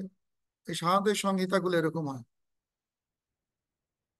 আর হচ্ছে কি তত্ত্ব প্রতিপাদক বেদ। এই তত্ত্ব প্রতিপাদক বেদ, এইটা অনেকে বলে, দেখবেন আপনারা, এই বিভ্রান্তি থেকে যেন রক্ষা পান। আজকে আমি এই ক্লাসটা আমি ইচ্ছা করে নিয়েছি, কারণ আসলে আমাদের এই উদ্দেশ্য মনোভাব, এটা 3 ঘন্টার ক্লাস। তা আপনারা 8:30টায় করেন, তো ওদিনকে বেজে গেছে 10টা, 10:30। এরপরে তার ক্লাস নেওয়া যায় না। বৈষ্ণবদের আসলে 10টার পরে কারোর সাথে কথা বলা উচিত না, বিশেষ করে যারা মঙ্গল আরতি করে। আর এখন আমাদের তো কিছু করার নাই, এই নাইলে মঙ্গল আরতি করতে বিঘ্নিত হয়। খাওয়া দাওয়া পর্ব 8:30টার বেশি যাওয়া উচিত না। 7টা থেকে 8:30টার মধ্যে খাওয়া দাওয়ার পর্ব শেষ করে ফেলতে হবে। আর 10টার মধ্যে বেডে চলে যেতে হবে, 10:30 একদম ঘুমিয়ে পড়তে হবে। তাইলে আপনি মঙ্গল আরতি খুব সুন্দর করে করতে পারবেন। এই তত্ত্ব প্রতিপাদক, এই যে আপনাদেরকে প্রায় বলবে, মানুষ বিভ্রান্ত করবে যে বেদে, গীতা তো ধর্মগ্রন্থ না, বেদ হচ্ছে ধর্মগ্রন্থ। আমরা তো সনাতন ধর্মে বেদের কথা শুনতে পাই, গীতার কথা তো শুনতে পাই না। যে আসলে বেদ যে কত বিশাল, এটা সাধারণ মানুষ চিন্তাও করতে পারে। যেমন ধরুন ঋগ্বেদ, সামবেদ, যজুর্বেদ, এটা যে কত বিশাল এক একটা, হ্যাঁ।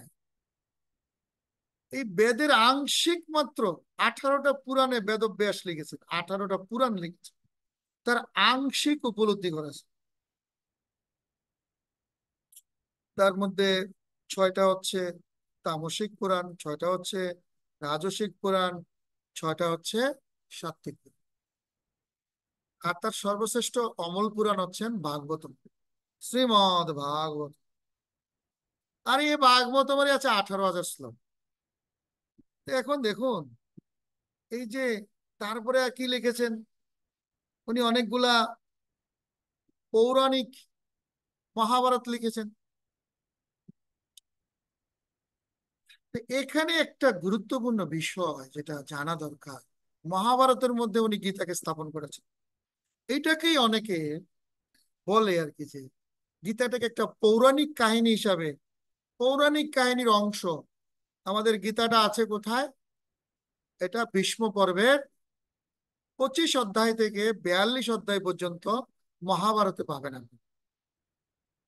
এইটাকেই তারা, সাধারণ মানুষ বিশেষ করে, একটা গীতা সংঘ নামে একটা সংঘ আছে আমাদের এই বাংলাদেশ, এই তারাও এটা এইভাবে প্রচার করে।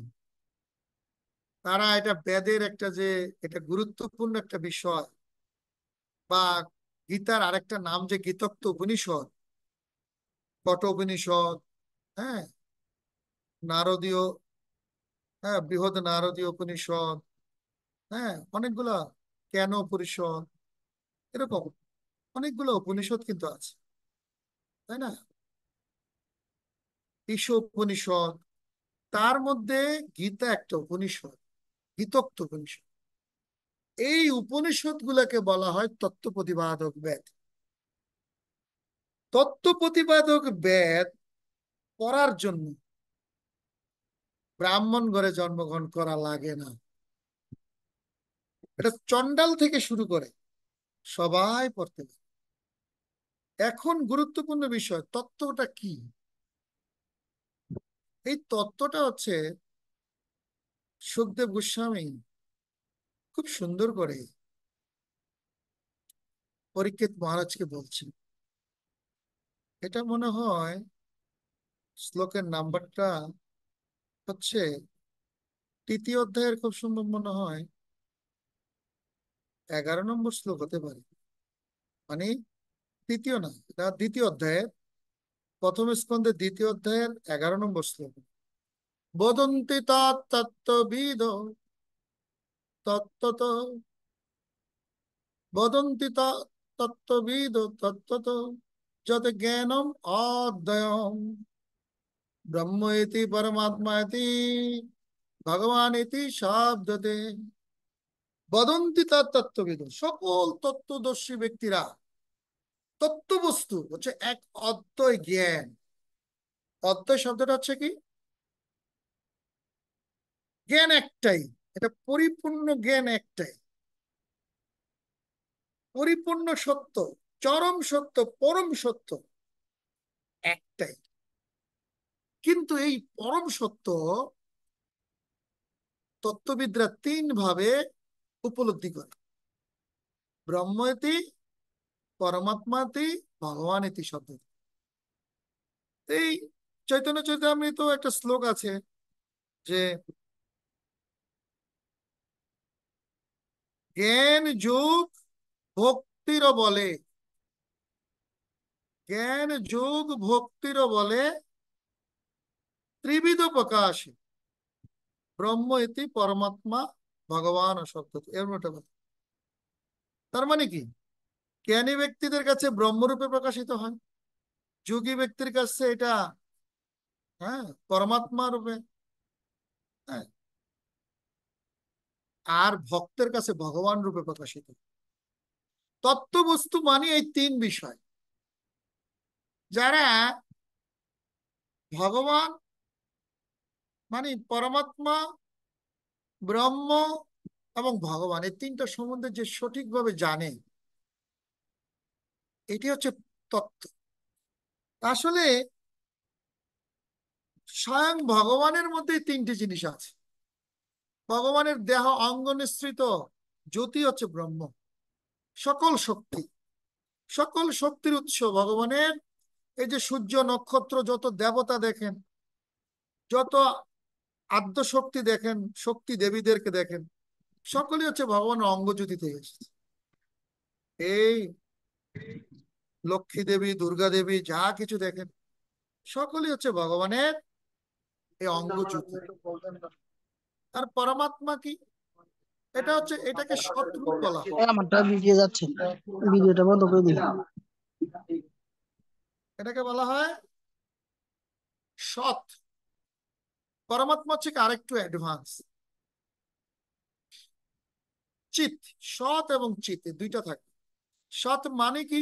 চিন্ময়। সৎ মানে কি? নিত্য। তো ব্রহ্ম হচ্ছে নিত্য, কখনো বিনাশ হয় না। পরমাত্মা কি? পরমাত্মা নিত্য, কিন্তু তার সাথে আরেকটা গুণ আছে, এই চিত, পূর্ণ জ্ঞানময়। এ হচ্ছে পরমাত্মা। এটা কোথায় প্রকাশিত হয়? চেতন। ব্রহ্ম দুই প্রকার, একটা সগুণ ব্রহ্ম, একটা হচ্ছে নির্গুণ ব্রহ্ম।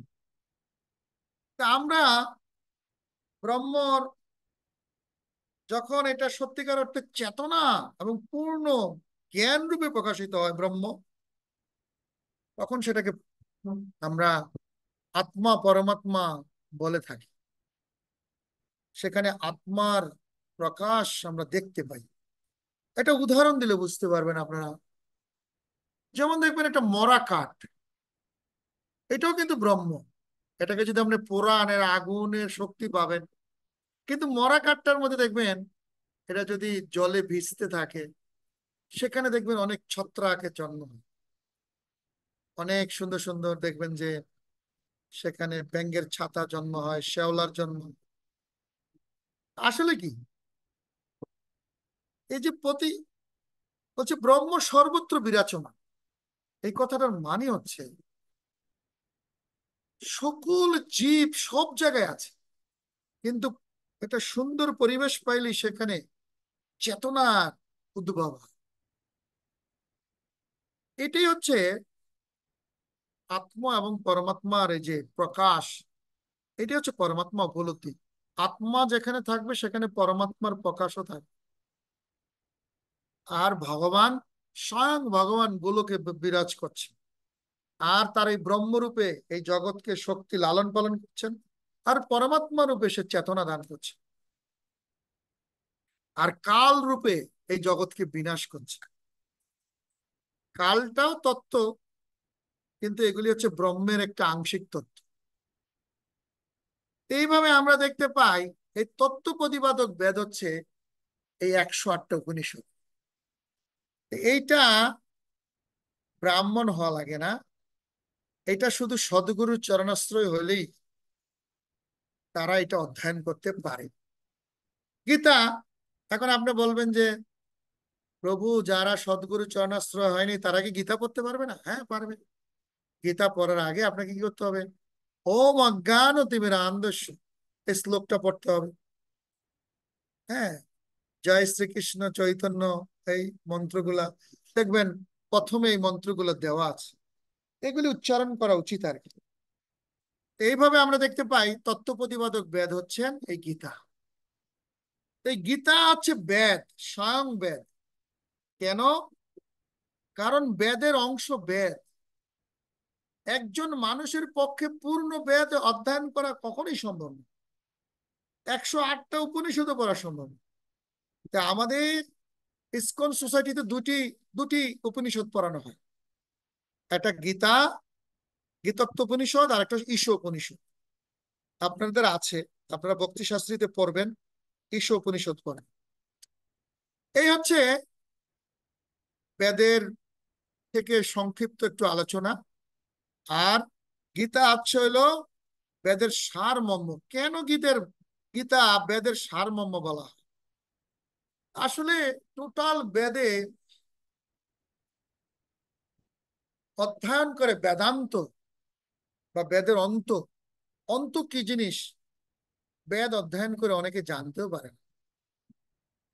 এই জন্য ভগবান দেখবেন আপনারা দ্বিতীয় অধ্যায়ের 42-43 নম্বর শ্লোকে বলছে, জামিমাম পুষ্মিতাম বাচ প্রবদন্তি অবিবেশিত। বলছে বিবেক বর্জিত ব্যক্তিরাই বেদের পুষ্পিত বাক্যে মোহিত হয়ে যায়। এটা ভগবান নিজে বলছে, 42 নম্বর শ্লোক। কেন? 43 নম্বর শ্লোকে বলতেছে যে কিছু মানুষ বেদ অধ্যয়ন করে, তারা মনে করে স্বর্গ এবং ঐশ্বর্য এবং পার্থিব জিনিস, ধন সম্পদ প্রাপ্ত হয় বেদের মূল লক্ষ্য। এইভাবে বেদ পড়ে অনেকে বিভ্রান্ত হয়, আবার অনেকে মায়াবাদী দর্শনে আকৃষ্ট হয়ে পরম তত্ত্বকে নির্বিশেষ মনে করে। এরা সকলেই এই বেদ পড়ে বিপদগামী হয়, কিন্তু গীতাতে সেটা সম্ভাবনা নেই। কেন? গীতার প্রতিটি লাইনে লাইনে সঞ্জয় বলছে শ্রী ভগবান উবাচ। তাই বিভ্রান্ত হওয়ার কোনো সুযোগ নেই। গীতাতে ভগবানের, স্বয়ং ভগবান কৃষ্ণচন্দ্র অর্জুনকে বলছেন, এর থেকে আর সাকার রূপের প্রমাণের আর কোনো দরকার নেই। স্বয়ং ভগবান তার যে সৌম্য রূপ, দ্বিভুজ শ্যাম সুন্দর কৃষ্ণচন্দ্র অর্জুনকে যে দাঁড়িয়ে কুরুক্ষেত্রের জ্যোতিষ্বরে দাঁড়িয়ে সে গীতার জ্ঞান প্রচার করছে, গীতার জ্ঞান বলেছেন, এইটাই হচ্ছে প্রামাণিক বিষয়। আর এইটাই হচ্ছে গীতার সারমর্ম, কৃষ্ণকে জানা। আর ভাগবতমে সেই সারমর্ম ব্যাখ্যা করেছে। ওং নমো ভাগবতে বাসুদেব, এই শ্লোক দিয়ে ভাগবতম শুরু হয়েছে। তো এই কৃষ্ণকে জানাই হচ্ছে বেদের মূল লক্ষ্য এবং উদ্দেশ্য। এই জন্য এটাকে বলা হচ্ছে গীতা হচ্ছে বৈদিক শাস্ত্রের সারমর্ম এবং বেদের, বৈদিক সাহিত্যের শ্রেষ্ঠ উপনিষদ হচ্ছে গীতা। আর গীতার, এটা হচ্ছে ভগবানের মুখনিসৃত বাণী, এই জন্য এটা হচ্ছে গীতোক্ত উপনিষদ এবং বেদের মূল বিষয় প্রকাশিত হয়েছে। ভগবান তার মুখনিসৃত বাণী দিয়েছেন। প্রতিটা জিনিসের যেমন যেমন একটা টিভি, ফ্রিজ, তার একটা ম্যানুয়াল থাকে, এই মনুষ্য জীবনের ম্যানুয়াল হচ্ছে গীতা। হ্যাঁ, তারপরে এটা মানব জাতির কি হচ্ছে, সমগ্র মানব জাতির এটা হলো ম্যানুয়াল গাইড বলা হয়। এই গ্রন্থটি থেকে জানা যায় কৃষ্ণ হচ্ছে পরমেশ্বর ভগবান। গীতার প্রতিটি পাতায় কৃষ্ণ যে পরমেশ্বর ভগবান এটা প্রকাশিত হয়েছে।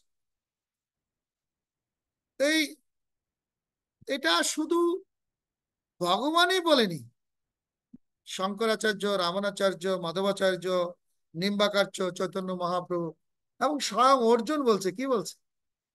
হ্যাঁ, পরম ধাম পবিত্রম পরম ভবান, পরম ব্রহ্ম পরম ধাম পবিত্রম পরম ভবান। আমরা দেখতে পাবেন আপনারা 10ম অধ্যায়ের 13-14 নম্বর শ্লোকে, হ্যাঁ 12-13, হ্যাঁ শ্লোকে আমরা পাবো পরম ব্রহ্ম পরম ধাম পবিত্রম পরম ভবান। হে কৃষ্ণ, তুমি হচ্ছে পরম ব্রহ্ম, তুমি পরম ধাম, তুমি পরম পবিত্র, তুমি হচ্ছেন পরম ভগবান, তুমি পরম পরমেশ্বর ভগবান। শুধু আমি বলছি না, এই অসিত, দেবল, নারদ সকলেই স্বীকার করছে তুমি পরমেশ্বর ভগবান। তো এইভাবে গীতার প্রতিটি পাতায় আমরা জানতে পারবো কৃষ্ণ হচ্ছেন পরমেশ্বর ভগবান। এটা সকল মনুষ্য জাতির জন্য অত্যন্ত গুরুত্বপূর্ণ। এইভাবে আমরা এই গীতার এই বিষয়গুলো আমরা জানতে পারবো। আর এই গীতাতে 5টি বিষয় নিয়ে আমাদের আলোচনা করা হচ্ছে। 5টি বিষয়, এই গীতাতে আমরা 5টি বিষয় জানবো। কেউ বলতে পারেন 5টি বিষয় কি? কেউ বলতে পারেন? হুম, হ্যাঁ, হ্যান্ড রেজ করে বলতে পারেন 5টি বিষয় কি গীতার? গীতার 5টি বিষয় কি কেউ বলতে পারেন? এটা বলা উচিত। এই গীতাতে 5টি বিষয় আলোচিত হয়েছে। কেউ হ্যান্ড রেজ করে, কারো যদি জানা থাকে। হ্যাঁ, নারায়ণ, নারায়ণ প্রাণ দাস প্রভু বলুন। তো জীব, ঈশ্বর, প্রকৃতি, কর্ম, কাল। সিরিয়ালটা একটু গন্ডগোল হয়ে গেছে, আবার একটু সিরিয়াল করে বলুন তো। তো ঈশ্বর,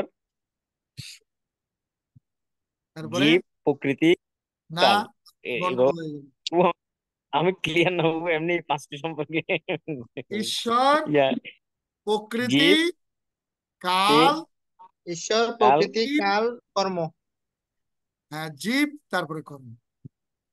কারণ কি, প্রথম ঈশ্বর, আর ঈশ্বর কি করছেন, এই জড় প্রকৃতি সৃষ্টি করছেন, আর এই কালের দ্বারা সকল জীবকে শাসন করছে।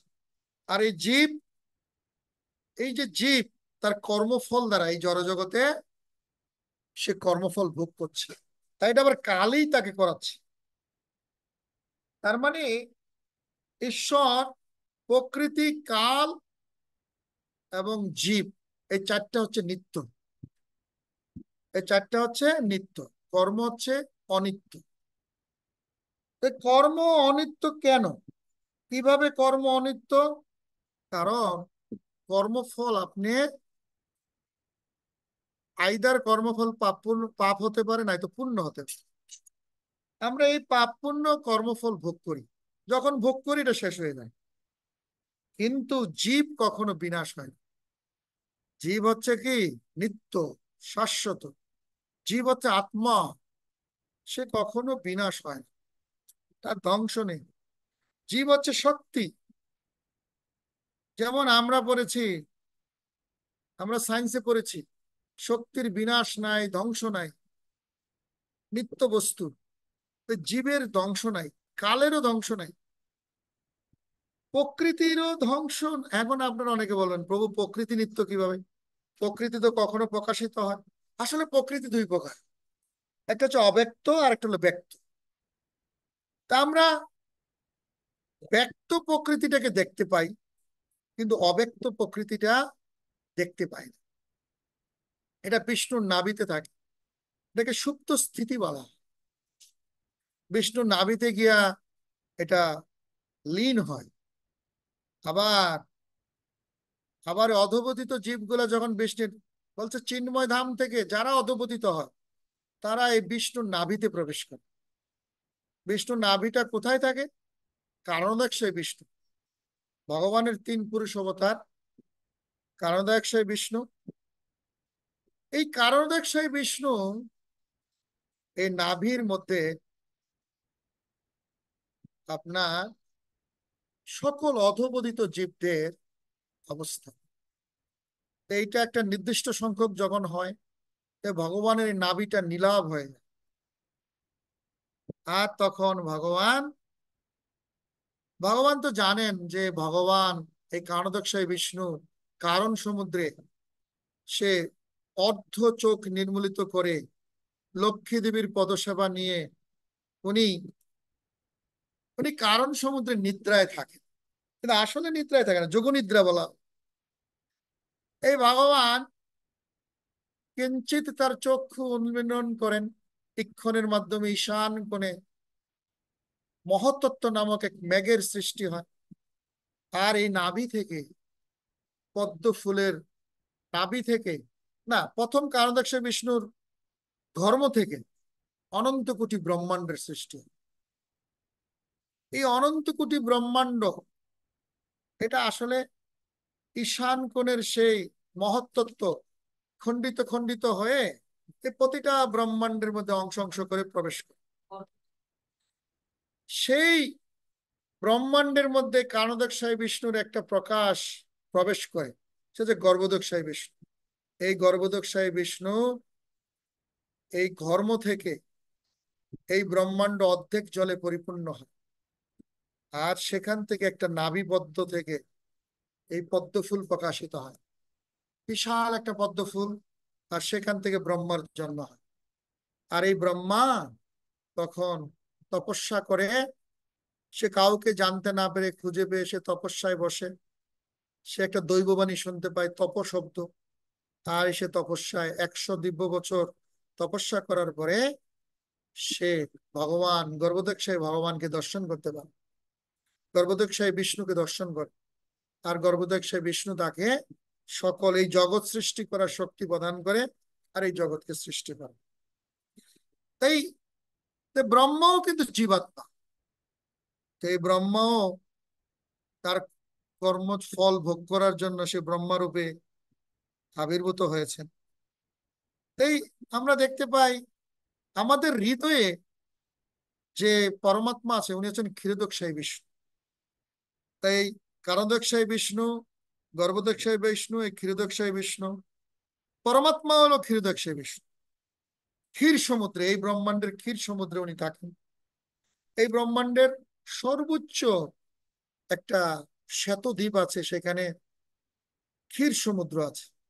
সেখানে ক্ষীরোদকশায়ী বিষ্ণু, দেখবেন আপনারা ভাগবতে পড়লে দেখবেন দেবতারা কোনো সংকটে পড়লে ব্রহ্মা সহ সকল দেবতারা এই ক্ষীরোদকশায়ী ক্ষীরোদক ক্ষীরোদক সমুদ্রে গিয়ে তারা, ক্ষীর সমুদ্রে গিয়ে তারা তারা স্তব করে, পুরুষোক্ত মন্ত্র উচ্চারণ করে।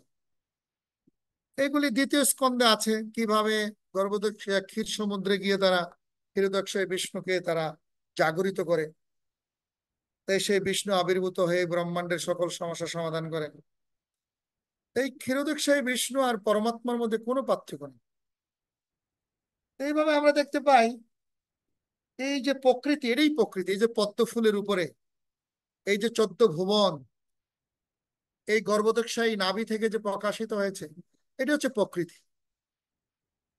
আর কাল হচ্ছে এটা ভগবানের একটা আরেকটা প্রকাশ।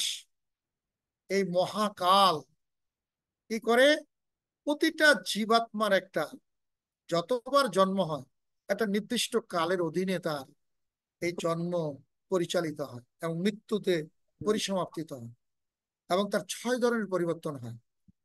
জন্ম, তারপরে বৃদ্ধি, তারপরে স্থিতি, তারপরে সন্তান সন্ততি, তারপরে ক্ষয়, বিনাশ। এই 6টা পরিবর্তন হয়। এইভাবে আমরা দেখতে পাই এইভাবে প্রকৃতি, কাল আর জীব, অনন্ত কোটি জীব তার জন্ম জন্মান্তরে সে বিভিন্ন জন্মগ্রহণ করছে। তার দেহের পরিবর্তন হয়। এটা কেন হয়? তার 6 ধরনের চেতনার কারণে। এই 6 ধরনের চেতনা আসলে আমি কেন এই দেহ পেয়েছি, এর একমাত্র কারণ হচ্ছে আমার চেতনা।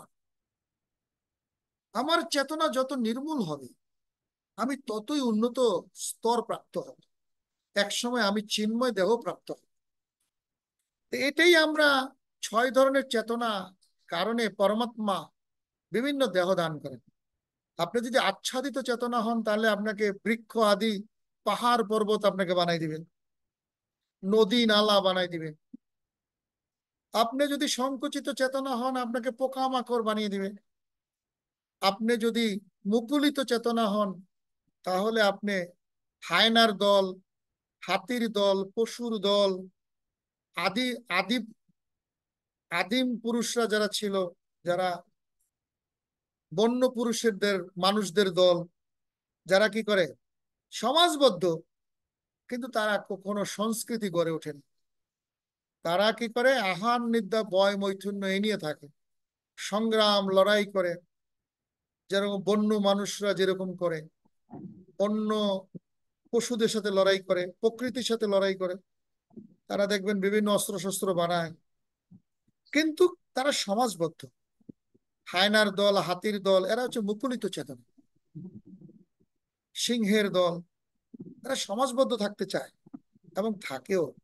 পোকামাকড় কিন্তু সমাজবদ্ধ থাকে না। পাখিরা, এই পাখি পোকামাকড় এরা কিন্তু এক পাখির সাথে সমাজবদ্ধ হিসেবে থাকতে পারে না। কিছু কিছু পাখি দেখা যায়, যেমন কিছু কিছু পোকামাকড় দেখা যায়, মৌমাছি সমাজবদ্ধ ভাবে থাকে, পিপিলিকারা সমাজবদ্ধ ভাবে থাকে, ব্যতিক্রম আছে। কিন্তু সাধারণত এইভাবে চেতনাগুলা গড়ে ওঠে। তারপর হচ্ছে বিকশিত চেতনা, যে জানে আমি দেহ নই চিন্ময় আত্মা। এটা একটা গুরুত্বপূর্ণ চেতনা। এই চেতনাতে থাকলে সে তত্ত্ব প্রতিপাদক বেদ উপলব্ধি করতে পারে এবং তার মনুষ্য জীবন সাফল্যমণ্ডিত হয়। আর পূর্ণ বিকশিত চেতনা হচ্ছে আমি কৃষ্ণের নিত্য দাস।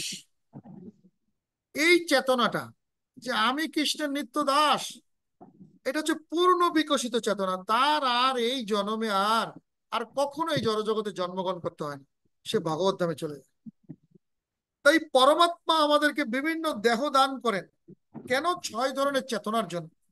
আর কাল আমাদের এই দেহটাকে ভোগ করার জন্য 6 ধরনের দেহের পরিবর্তন করে। এইভাবে কাল এবং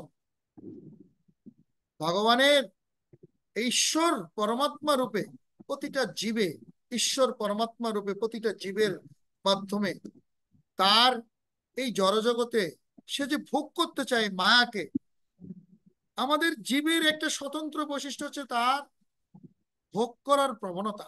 আর এইটি হচ্ছে আমাদের একমাত্র কারণ, এই যে ঈর্ষা, আমাদের মধ্যে যে হিংসা, মাৎসর্য, এইগুলি হচ্ছে আমাদের কারণ।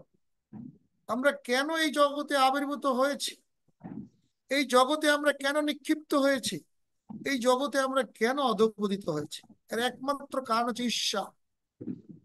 অন্যের অন্যের পরমত সহিষ্ণুতা না থাকা, অন্যকে ঈর্ষা করা, অন্যের উন্নতিকে, হ্যাঁ, পর মত সহিষ্ণুতা না থাকা, পর উন্নতি সহিষ্ণুতা না থাকা, দ্বন্দ্ব সহিষ্ণুতা, আর একটা হচ্ছে ধৈর্য না থাকা, এবং ঈর্ষা করা, দ্বেষ করা, এগুলি হচ্ছে আমাদের এই জড়জগতের আবির্ভাবের একমাত্র কারণ। তা আমরা অধঃপতিত হয়েছি, সবাই আমরা অধঃপতিত হয়েছি। এই যে দেহ পেয়েছি, কেউ কালো, কেউ দল, কেউ সুন্দর, এগুলি পূর্বজন্মের কর্মফল। অ্যাকচুয়ালি আত্মার সাথে এটির কোনো সম্পর্ক নেই। কি সম্পর্ক? চেতনা। এই চেতনা কলুষিত হয়ে গেছে। এই জন্য চৈতন্য মহাপ্রভু শিক্ষাষ্টকমে বলছেন, চেতু দর্পণ মার্জন ভব মহাদাবানী। হরে কৃষ্ণ কৃষ্ণ কৃষ্ণ হরে হরে, হরে রাম রাম রাম হরে হরে। এভাবে আমাদের হরিনাম করে এই হৃদয়ের চেতনাকে, কলুষ চেতনাকে আমাদেরকে মার্জন করতে হবে। তো এইভাবে আমরা দেখতে পাই এখানে এই যে চেতনা, ঈশ্বর পরমাত্মা রূপে আমাদেরকে যে সঙ্গ দান করছেন, আরে দেহ দিচ্ছেন, আর কাল রূপে তার পরিবর্তন করাচ্ছেন, আর এইভাবে জন্ম মৃত্যুর চক্রে আমরা ঘুরে বেড়াচ্ছি। এগুলি সকলই হচ্ছে আমাদের কর্ম। এই কর্ম ফল থেকে মুক্ত হওয়ার একমাত্র রাস্তা হচ্ছে কি? জীব যখন বুঝতে পারে জীবের স্বরূপ হয় কৃষ্ণের নিত্যদাস। আর এটাই হচ্ছে গীতার মূল কনসেপ্ট। এই গীতার এই বিষয়গুলা, এই 5টা বিষয় আমাদের গীতাতে আলোচনা করা হয়েছে। এগুলি আপনারা আপনারা এগুলি পড়বেন, মোটামুটি আশা করি আপনারা এগুলি জানতে পারবেন। তো গীতাতে প্রথম 6টি অধ্যায়কে বলা হয়। তো গীতাতে আমরা যদি কাউকে প্রশ্ন করি গীতা কতগুলো শ্লোক আছে, সাধারণ কিছু জিনিস আপনাদেরকে সবাই প্রশ্ন করবে। তো গীতার কতগুলো শ্লোক আছে গীতাতে? কেউ বলতে পারেন গীতার কতগুলো শ্লোক আছে? হ্যান্ড রেজ করে বলুন, এটা তো বলা উচিত আপনাদের। 700টা শ্লোক নাকি প্রভু? আচ্ছা, 700 শ্লোক। এখন অর্জুনের কয়টা শ্লোক আছে? অর্জুনের 74 বাবু। হ্যাঁ, 500 84। 574। অর্জুনের 500। অর্জুনের বউ 85 প্রভু, অর্জুনের 85 একটু 85। বলেছে বাবু। অর্জুনের 85, আর 85টা। কৃষ্ণের হচ্ছে 574। 574। তাহলে 574। ধৃতরাষ্ট্রের কয়টা? একটা। একটা বাবু। একটা। সঞ্জয়ের 40টা। সঞ্জয়ের কয়টা? সঞ্জয়ের 40টা। 40টা। এখন সঞ্জয়ের নিজের বক্তব্য কয়টা, আর অন্যের বক্তব্য কয়টা? 24টা। হ্যাঁ, কয়টা? সঞ্জয়ের নিজের নিজের সঞ্জয়ের বক্তব্য নিজের বক্তব্য কয়টা 40টার মধ্যে? 24টা না? 31টা। 40টা। 31টা হলো সঞ্জয়ের নিজের বক্তব্য, আর বাকি সঞ্জয়। 9টা হচ্ছে এটা দুর্যোধনের বক্তব্য। আচ্ছা আচ্ছা। এই 40টা যদিও সঞ্জয় বলে, কিন্তু 9টি শ্লোকে দুর্যোধনের মনোভাব প্রকাশিত, আর বাকি 31টা শ্লোকে সঞ্জয়ের মনোভাব প্রকাশিত হয়েছে। এই হচ্ছে 40টা শ্লোক।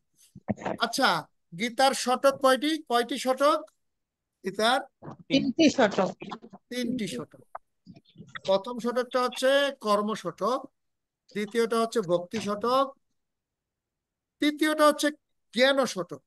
এখন প্রশ্নটা আপনাদের কাছে, কর্ম শতক আর জ্ঞান শতকের মাঝখানে কেন ভক্তি শতক? কেন? এটা কে বলতে পারে? প্রভু মাখন স্বরূপ। এরকম মাখন? প্রভু স্যান্ডউইচের মধ্যে যেমন হ্যাঁ, স্যান্ডউইচের মধ্যে যেমন দুপাশে মানে থাকে, আর ভিতরে যেগুলা মাখনটা থাকে, তো এটার স্বরূপ বলা হয়। হ্যাঁ, ভক্তিটা অত্যন্ত পবিত্র, অত্যন্ত পবিত্র এবং অত্যন্ত গোপনীয়। রাজবিদ্যা, রাজগুহ্য যোগ, এই ভক্তিটা এত গুরুত্বপূর্ণ, তাই এটাকে কি করেছে? কর্ম আর জ্ঞানের মাঝকে লুকাই রাখা হয়েছে। এই আসলে এটা একটা গুপ্ত ধন। গীতার 3 ধরনের জ্ঞান আছে। একটা হচ্ছে গুহ্য জ্ঞান, আর হচ্ছে গুহ্যতর জ্ঞান, আর গুহ্যতম জ্ঞান। এই গুহ্য জ্ঞানটা কি? গীতার আমি দেহ নই চিন্ময় আত্মা, এটা হচ্ছে গুহ্য জ্ঞান। আর আমি এতক্ষণ যে আলোচনাগুলো করেছি ঈশ্বর আর প্রকৃতি নিয়ে, এই যে প্রকৃতির সৃষ্টি, এই যে পরমাত্মার কার্যকলাপ, এই যে কালের কার্যকলাপ, আর এই জীবের যে কর্মফল ভোগ করছে, এটা হচ্ছে গুহ্যতর জ্ঞান। এই যে পরমাত্মা কিভাবে কার্য করছে, প্রকৃতি কিভাবে কার্য করছে, কাল কিভাবে কার্য করছে, এই জড়জগতে জীবাত্মা কিভাবে হাবুডুবু খাচ্ছে, এই কর্মের তত্ত্ব, এগুলি সবই হচ্ছে কি? গুহ্যতর জ্ঞান। আর গুহ্যতম জ্ঞান কি? পরমেশ্বর ভগবান শ্রীকৃষ্ণ হচ্ছেন, পরমেশ্বর ভগবান শ্রীকৃষ্ণ, কৃষ্ণ হচ্ছেন সুপ্রিম লর্ড অফ গডহেড, মানে সে হচ্ছে পরম পুরুষ, পরম ব্রহ্ম, পরমাত্মা। উনি হচ্ছেন পরমেশ্বর ভগবান। উনি প্রতিটা জীবের, উনি হচ্ছে পরমাত্মা, উনি হচ্ছেন পরম ব্রহ্ম। এই যে এই সম্বন্ধে জানা, কৃষ্ণ, কৃষ্ণ যে পরমেশ্বর ভগবান, কৃষ্ণ সম্বন্ধে জানা, এটা হচ্ছে গুহ্যতম জ্ঞান।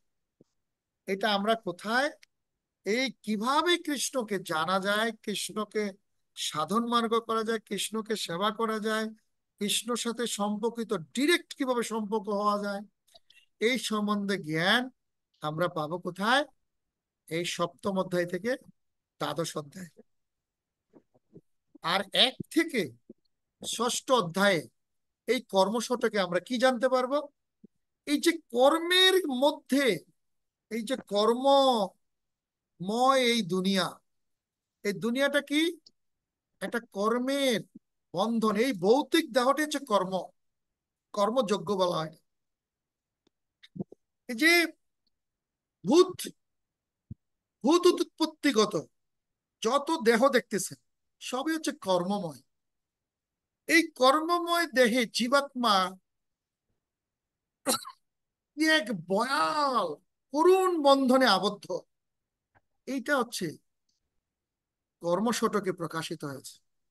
আর সেখান থেকে জীবাত্মা কিভাবে উদ্ধার প্রাপ্ত হবে, জীবের স্বরূপ কিভাবে জানা যাবে, এটা হচ্ছে কর্মশতক। আর জ্ঞান শতকটা কি? জ্ঞান শতকটা হচ্ছে কর্মশতকে জীবাত্মার স্বরূপ কর্মতত্ত্ব থেকে বা আপনার এই দেহ থেকে কিভাবে মুক্ত হবে, দেহের বন্ধন থেকে, দেহাত্ম বুদ্ধি থেকে মুক্ত হবে, এটা হচ্ছে কর্মশতক। কি কর্ম করলে? কর্ম 3 ধরনের আছে, অকর্ম, বিকর্ম, হ্যাঁ, আরেকটা কি হচ্ছে কর্ম। কর্ম, বিকর্ম, অকর্ম। এই অকর্ম একটা কর্ম, যেটা করলে এই দেহাত্ম বন্ধন থেকে মুক্ত হয়, জীবের স্বরূপ প্রকাশ হয়। এগুলি আপনারা পড়বেন। আর কি জ্ঞান শতকে আপনি কি জানতে পারবেন? জ্ঞান শতকে জানতে পারবেন এই জড়া প্রকৃতি সম্বন্ধে জানতে পারবেন। এই জড়া প্রকৃতির সাথে ভগবান কৃষ্ণচন্দ্র কিভাবে তার সত্য রজ তম গুণ দ্বারা এই জগৎকে পরিচালিত করছে।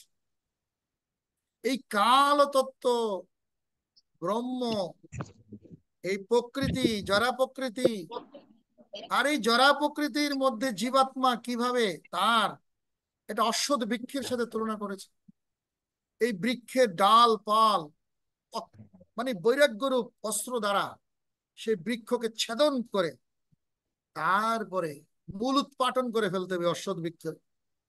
এইভাবে অনেক সুন্দর সুন্দর চ্যাপ্টার এখানে আছে।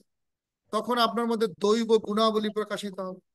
এই সত্য রজ তম গুণের বিষয়টা আপনি জানতে পারবেন, আর এইগুলিকে আপনাকে বিচার করতে পারবেন।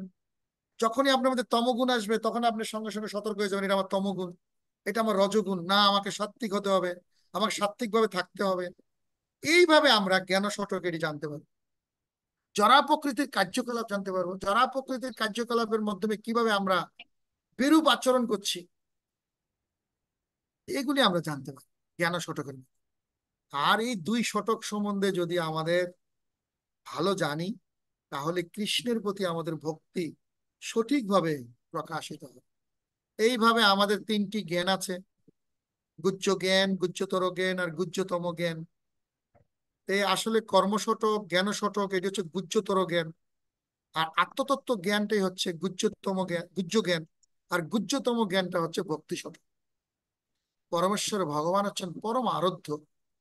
এইভাবে আমরা এই গীতার এই বিষয়গুলো আমরা জানবো পুঙ্খানুপুঙ্খানুভাবে। প্রতিটা শ্লোক আপনারা শিক্ষা পাবেন, আর এই থেকে আপনাদের এই ভক্তিশাস্ত্রী আপনাদের জীবনে সাফল্যমণ্ডিত হবে। এখানে আপনাদের শ্লোক আছে, প্রায় 50টা শ্লোক আমাদের মুখস্থ দিতে হবে। সাথে আপনাদের সংক্ষিপ্ত প্রশ্নের পরীক্ষা আছে, যেটি আপনারা মুখস্থ করবেন। হ্যাঁ, ইউনিটে শেষ হলে একটা পরীক্ষা নিবে।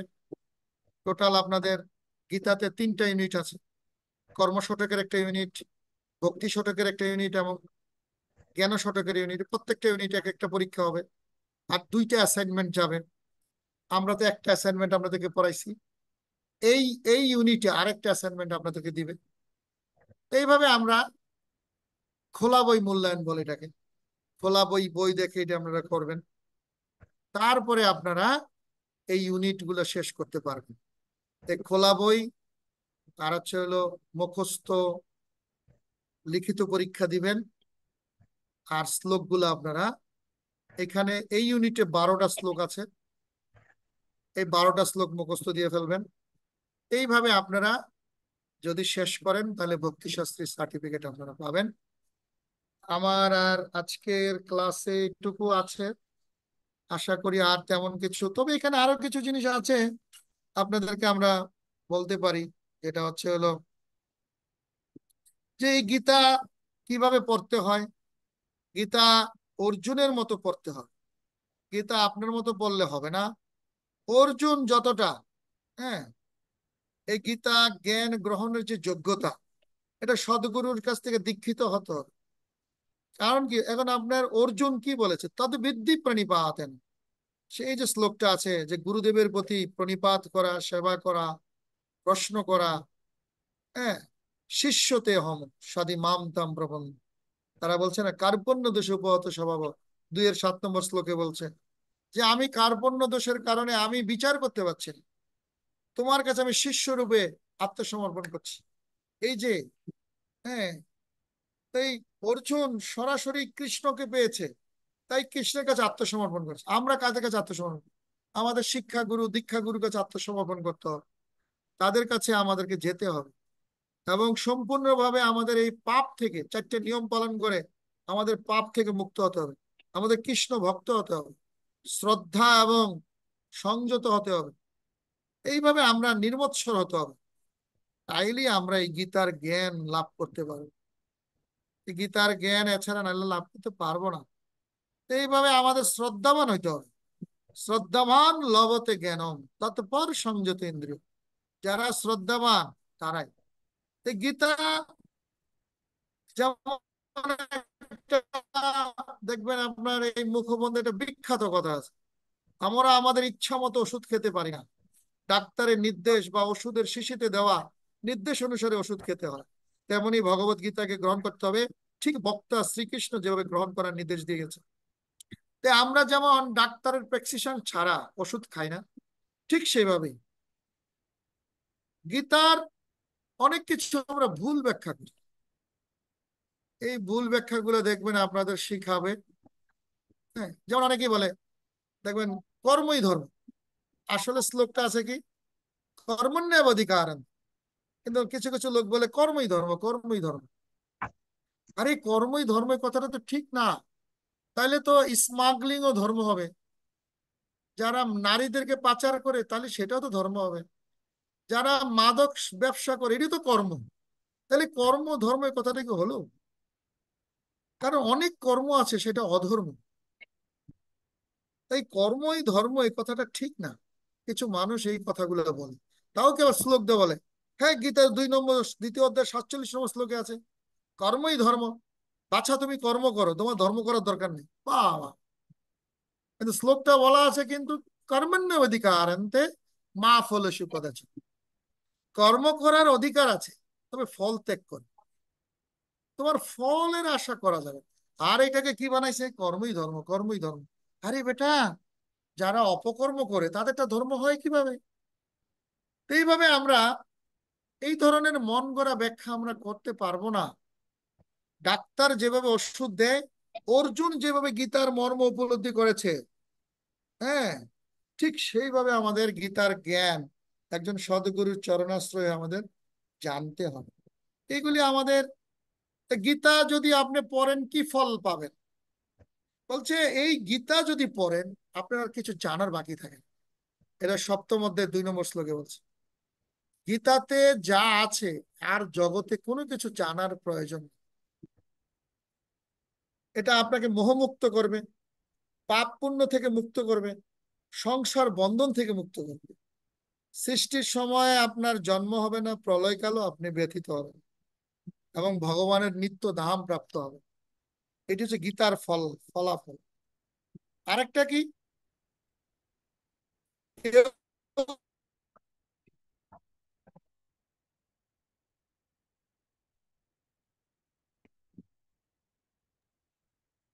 কেন যোগ্য? যোগ্য যেমন সংকীর্তন যোগ্য, হরে কৃষ্ণ হরে কৃষ্ণ কৃষ্ণ কৃষ্ণ হরে হরে, হরে রাম রাম রাম হরে। এটা সংকীর্তন যোগ্য, সকল যোগ্যদের শ্রেষ্ঠ। এখন আপনারা বলতে পারেন প্রভু এর মধ্যে 25 নম্বর শ্লোক।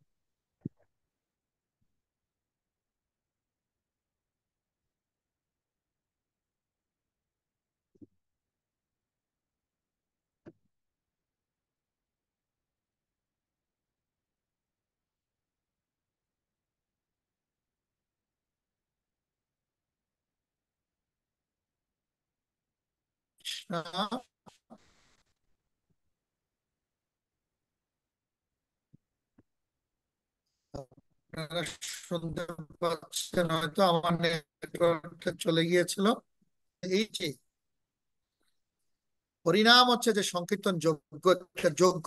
আমরা যোগ্য বলতে কিন্তু বুঝি আগুন দিয়ে কাষ্ঠ ফোলা, পঞ্চ ফল, পঞ্চশস্য, ঘৃত দ্বারা আহুতি দেওয়া, এগুলিকে আমরা যোগ্য মনে করি। কিন্তু সংকীর্তন যজ্ঞ বা নাম, এই যে হরিনাম একটা যজ্ঞ, এটা কোথায় আছে?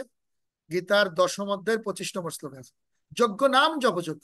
স্বয়ং ভগবান বলছেন আমি হচ্ছি জপযজ্ঞ এবং সকল যজ্ঞের মধ্যে এটা হচ্ছে শ্রেষ্ঠ। এইভাবে আমরা গীতা পড়লে ফলাফল পাবো, জপযজ্ঞের দ্বারা আমরা পূজিত হব। আর কি, কেউ যদি শ্রদ্ধা চিত্তে শ্রবণ করে সে সকল পাপ থেকে মুক্ত হয়ে যায়। এবার আমরা দেখতে পাই যে গীতা, আমরা সকল পাপ থেকে আমরা মুক্ত হতে পারি। এভাবে আপনারা এই গীতা কেউ যদি প্রচার করে তাহলে ভগবানের সবচেয়ে প্রিয় ব্যক্তি আপনি হতে পারেন, সবচেয়ে প্রিয় ব্যক্তি হতে পারেন এই জ্ঞান যদি আপনি প্রচার করেন। এটা গীতার আপনার 68 নম্বর শ্লোকে, 68 এবং 69 নম্বর শ্লোকে বলা আছে যে সে নিশ্চিতভাবে আমার কাছে তো ফিরে আসবেই।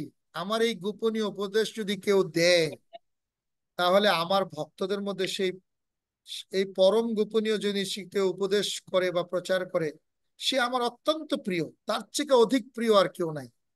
এইভাবে আমরা দেখতে পাই এই গীতা প্রচার করার জন্য ভগবান অনেক গুরুত্ব দিয়েছেন। এই হচ্ছে আমাদের আজকের আলোচ্য বিষয়, যে আমাদের গীতার কি ফল লাভ হতে পারে, গীতা লাভের, জ্ঞান লাভের যোগ্যতা কি। অর্জুনের মতো, অর্জুন যেভাবে গীতার জ্ঞান লাভ করেছেন, কৃষ্ণ ভক্ত হয়ে সেভাবে করতে হবে। সে গীতার ফলাফল হচ্ছে সকল পাপ থেকে আমরা মুক্ত হব, এটা জ্ঞানযজ্ঞের দ্বারা পূজিত হব, আমাদের হৃদয়ের সকল কলুষ থেকে মুক্ত হবে এবং জ্ঞানের প্রদীপ জ্বলে উঠবে।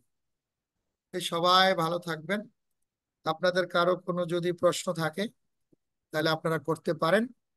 আমরা আজকে এই বিষয়ে, এই যে প্রথম অধ্যায় ভূমিকা এবং মুখবন্ধ বিষয়ে আমাদের এইটি হচ্ছে আলোচনা সমাপ্ত হলো। আপনারা নেক্সট ক্লাসে বা আজকে হয়তো গত ক্লাস থেকে মনে হয় আপনারা প্রথম অধ্যায় থেকে শুরু করেছেন, এরপর থেকে আপনারা এইভাবে ধারাবাহিকভাবে আপনাদের চলবে। তা আপনাদের সাথে আপনাদের সাথে আমার এখানেই শেষ। আমি আপনাদের সাথে এখন বিদায় নেব। কারো যদি কোনো প্রশ্ন থাকে আপনারা করতে পারেন, না হলে আমি বিদায় নেব। সবাই ভালো থাকবেন। হ্যাঁ, নারায়ণ প্রাণদাস প্রভু বলুন। প্রভু, প্রভু আপনি বলছেন, এই কথাটা ঠিকভাবে শুনি নাই। গুরুদেব হচ্ছেন বিলাস ভগবান, অর্থাৎ সেবক ভগবান, আর কৃষ্ণ সেব্য ভগবান, আর একটা অর্চাবিক ভগবান বলছেন নাকি প্রভু? এটা ক্লিয়ার না, আমি একটু। হ্যাঁ হ্যাঁ, ঠিক আছে ঠিক আছে। বিগ্রহ, অর্চা বিগ্রহ। অর্চা, অর্চা অর্চা বিগ্রহ, বিগ্রহ আচ্ছা হচ্ছে হলো, একটা হচ্ছে হলো সেব্য ভগবান বা অর্চা বিগ্রহ, আর হচ্ছে বিলাস আচ্ছা। বিগ্রহ মানে নিত্যানন্দ আর কি। বিলাস বিগ্রহ, অ্যাকচুয়ালি আদি হলো সেবক, সেবক সেবক ভগবান, ভগবান। আট আগে হলো প্রভু, সেব্য হরে ভগবান। কৃষ্ণ প্রণাম, হরে কৃষ্ণ প্রণাম প্রভু। সবাই ভালো থাকবেন। জয় শ্রীকৃষ্ণ চৈতন্য প্রভু নিত্যানন্দ, শ্রী অদ্বৈত গদাধর শিবসাদি গৌর ভক্তবৃন্দ। হরে কৃষ্ণ, হরে কৃষ্ণ, কৃষ্ণ কৃষ্ণ হরে হরে, হরে রাম, হরে রাম, রাম রাম হরে হরে। বঞ্চা কল্পতরুভ্যশ্চ কৃপা সিন্ধু এব চ পতিতানাং পাবনপা বৈষ্ণবগণ। जय शिल प्रभुपाद की, जय गुरु महाराज জয় की, जय জয় जय জয়। গৌরনিতাই। হরি হরি। ও সবাই ভালো থাকবেন, আমার জন্য প্রার্থনা করবেন, আপনাদের প্রভু, সেবায় আমাদের জন্য আমাকে যুক্ত রাখবেন প্রভু, একটু কৃপা রাখবেন প্রভু। হুম, হুম। হরে কৃষ্ণ প্রভু। প্রভু একটু কৃপা রাখবেন প্রভু বুঝতে পারিনি আমাদের জন্য। কথাটা, আবার কি বলবেন? প্রভু এই অধমের হ্যাঁ জন্য হ্যাঁ একটু হ্যাঁ, কৃপা রাখবেন ভালো প্রভু। করে স্বরূপ প্রভু সিদ্ধি আপনার প্রভু, হ্যাঁ। WhatsApp number? 017, জিরো আমি ওয়ান সেভেন লিখে দিচ্ছি আপনাদের, 017 290 74 29074। 74 275 প্রভু বুঝতে পারি নাই, 74 275 তারপর 2475। 275। 275। আমি আপনার ইয়াতে লিখে দিচ্ছি। আমি আবার বলি, আপনারা শুনুন। 017 290 74 টু। ঠিক 275। আছে। আচ্ছা, একটু আমি প্রভু, চ্যাট বক্সে লিখে দিচ্ছি। 729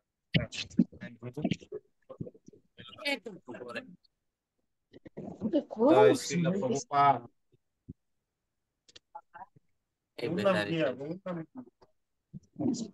চ্যাট বক্সে লেখা দেওয়া আছে, আপনারা দেখেন। হ্যাঁ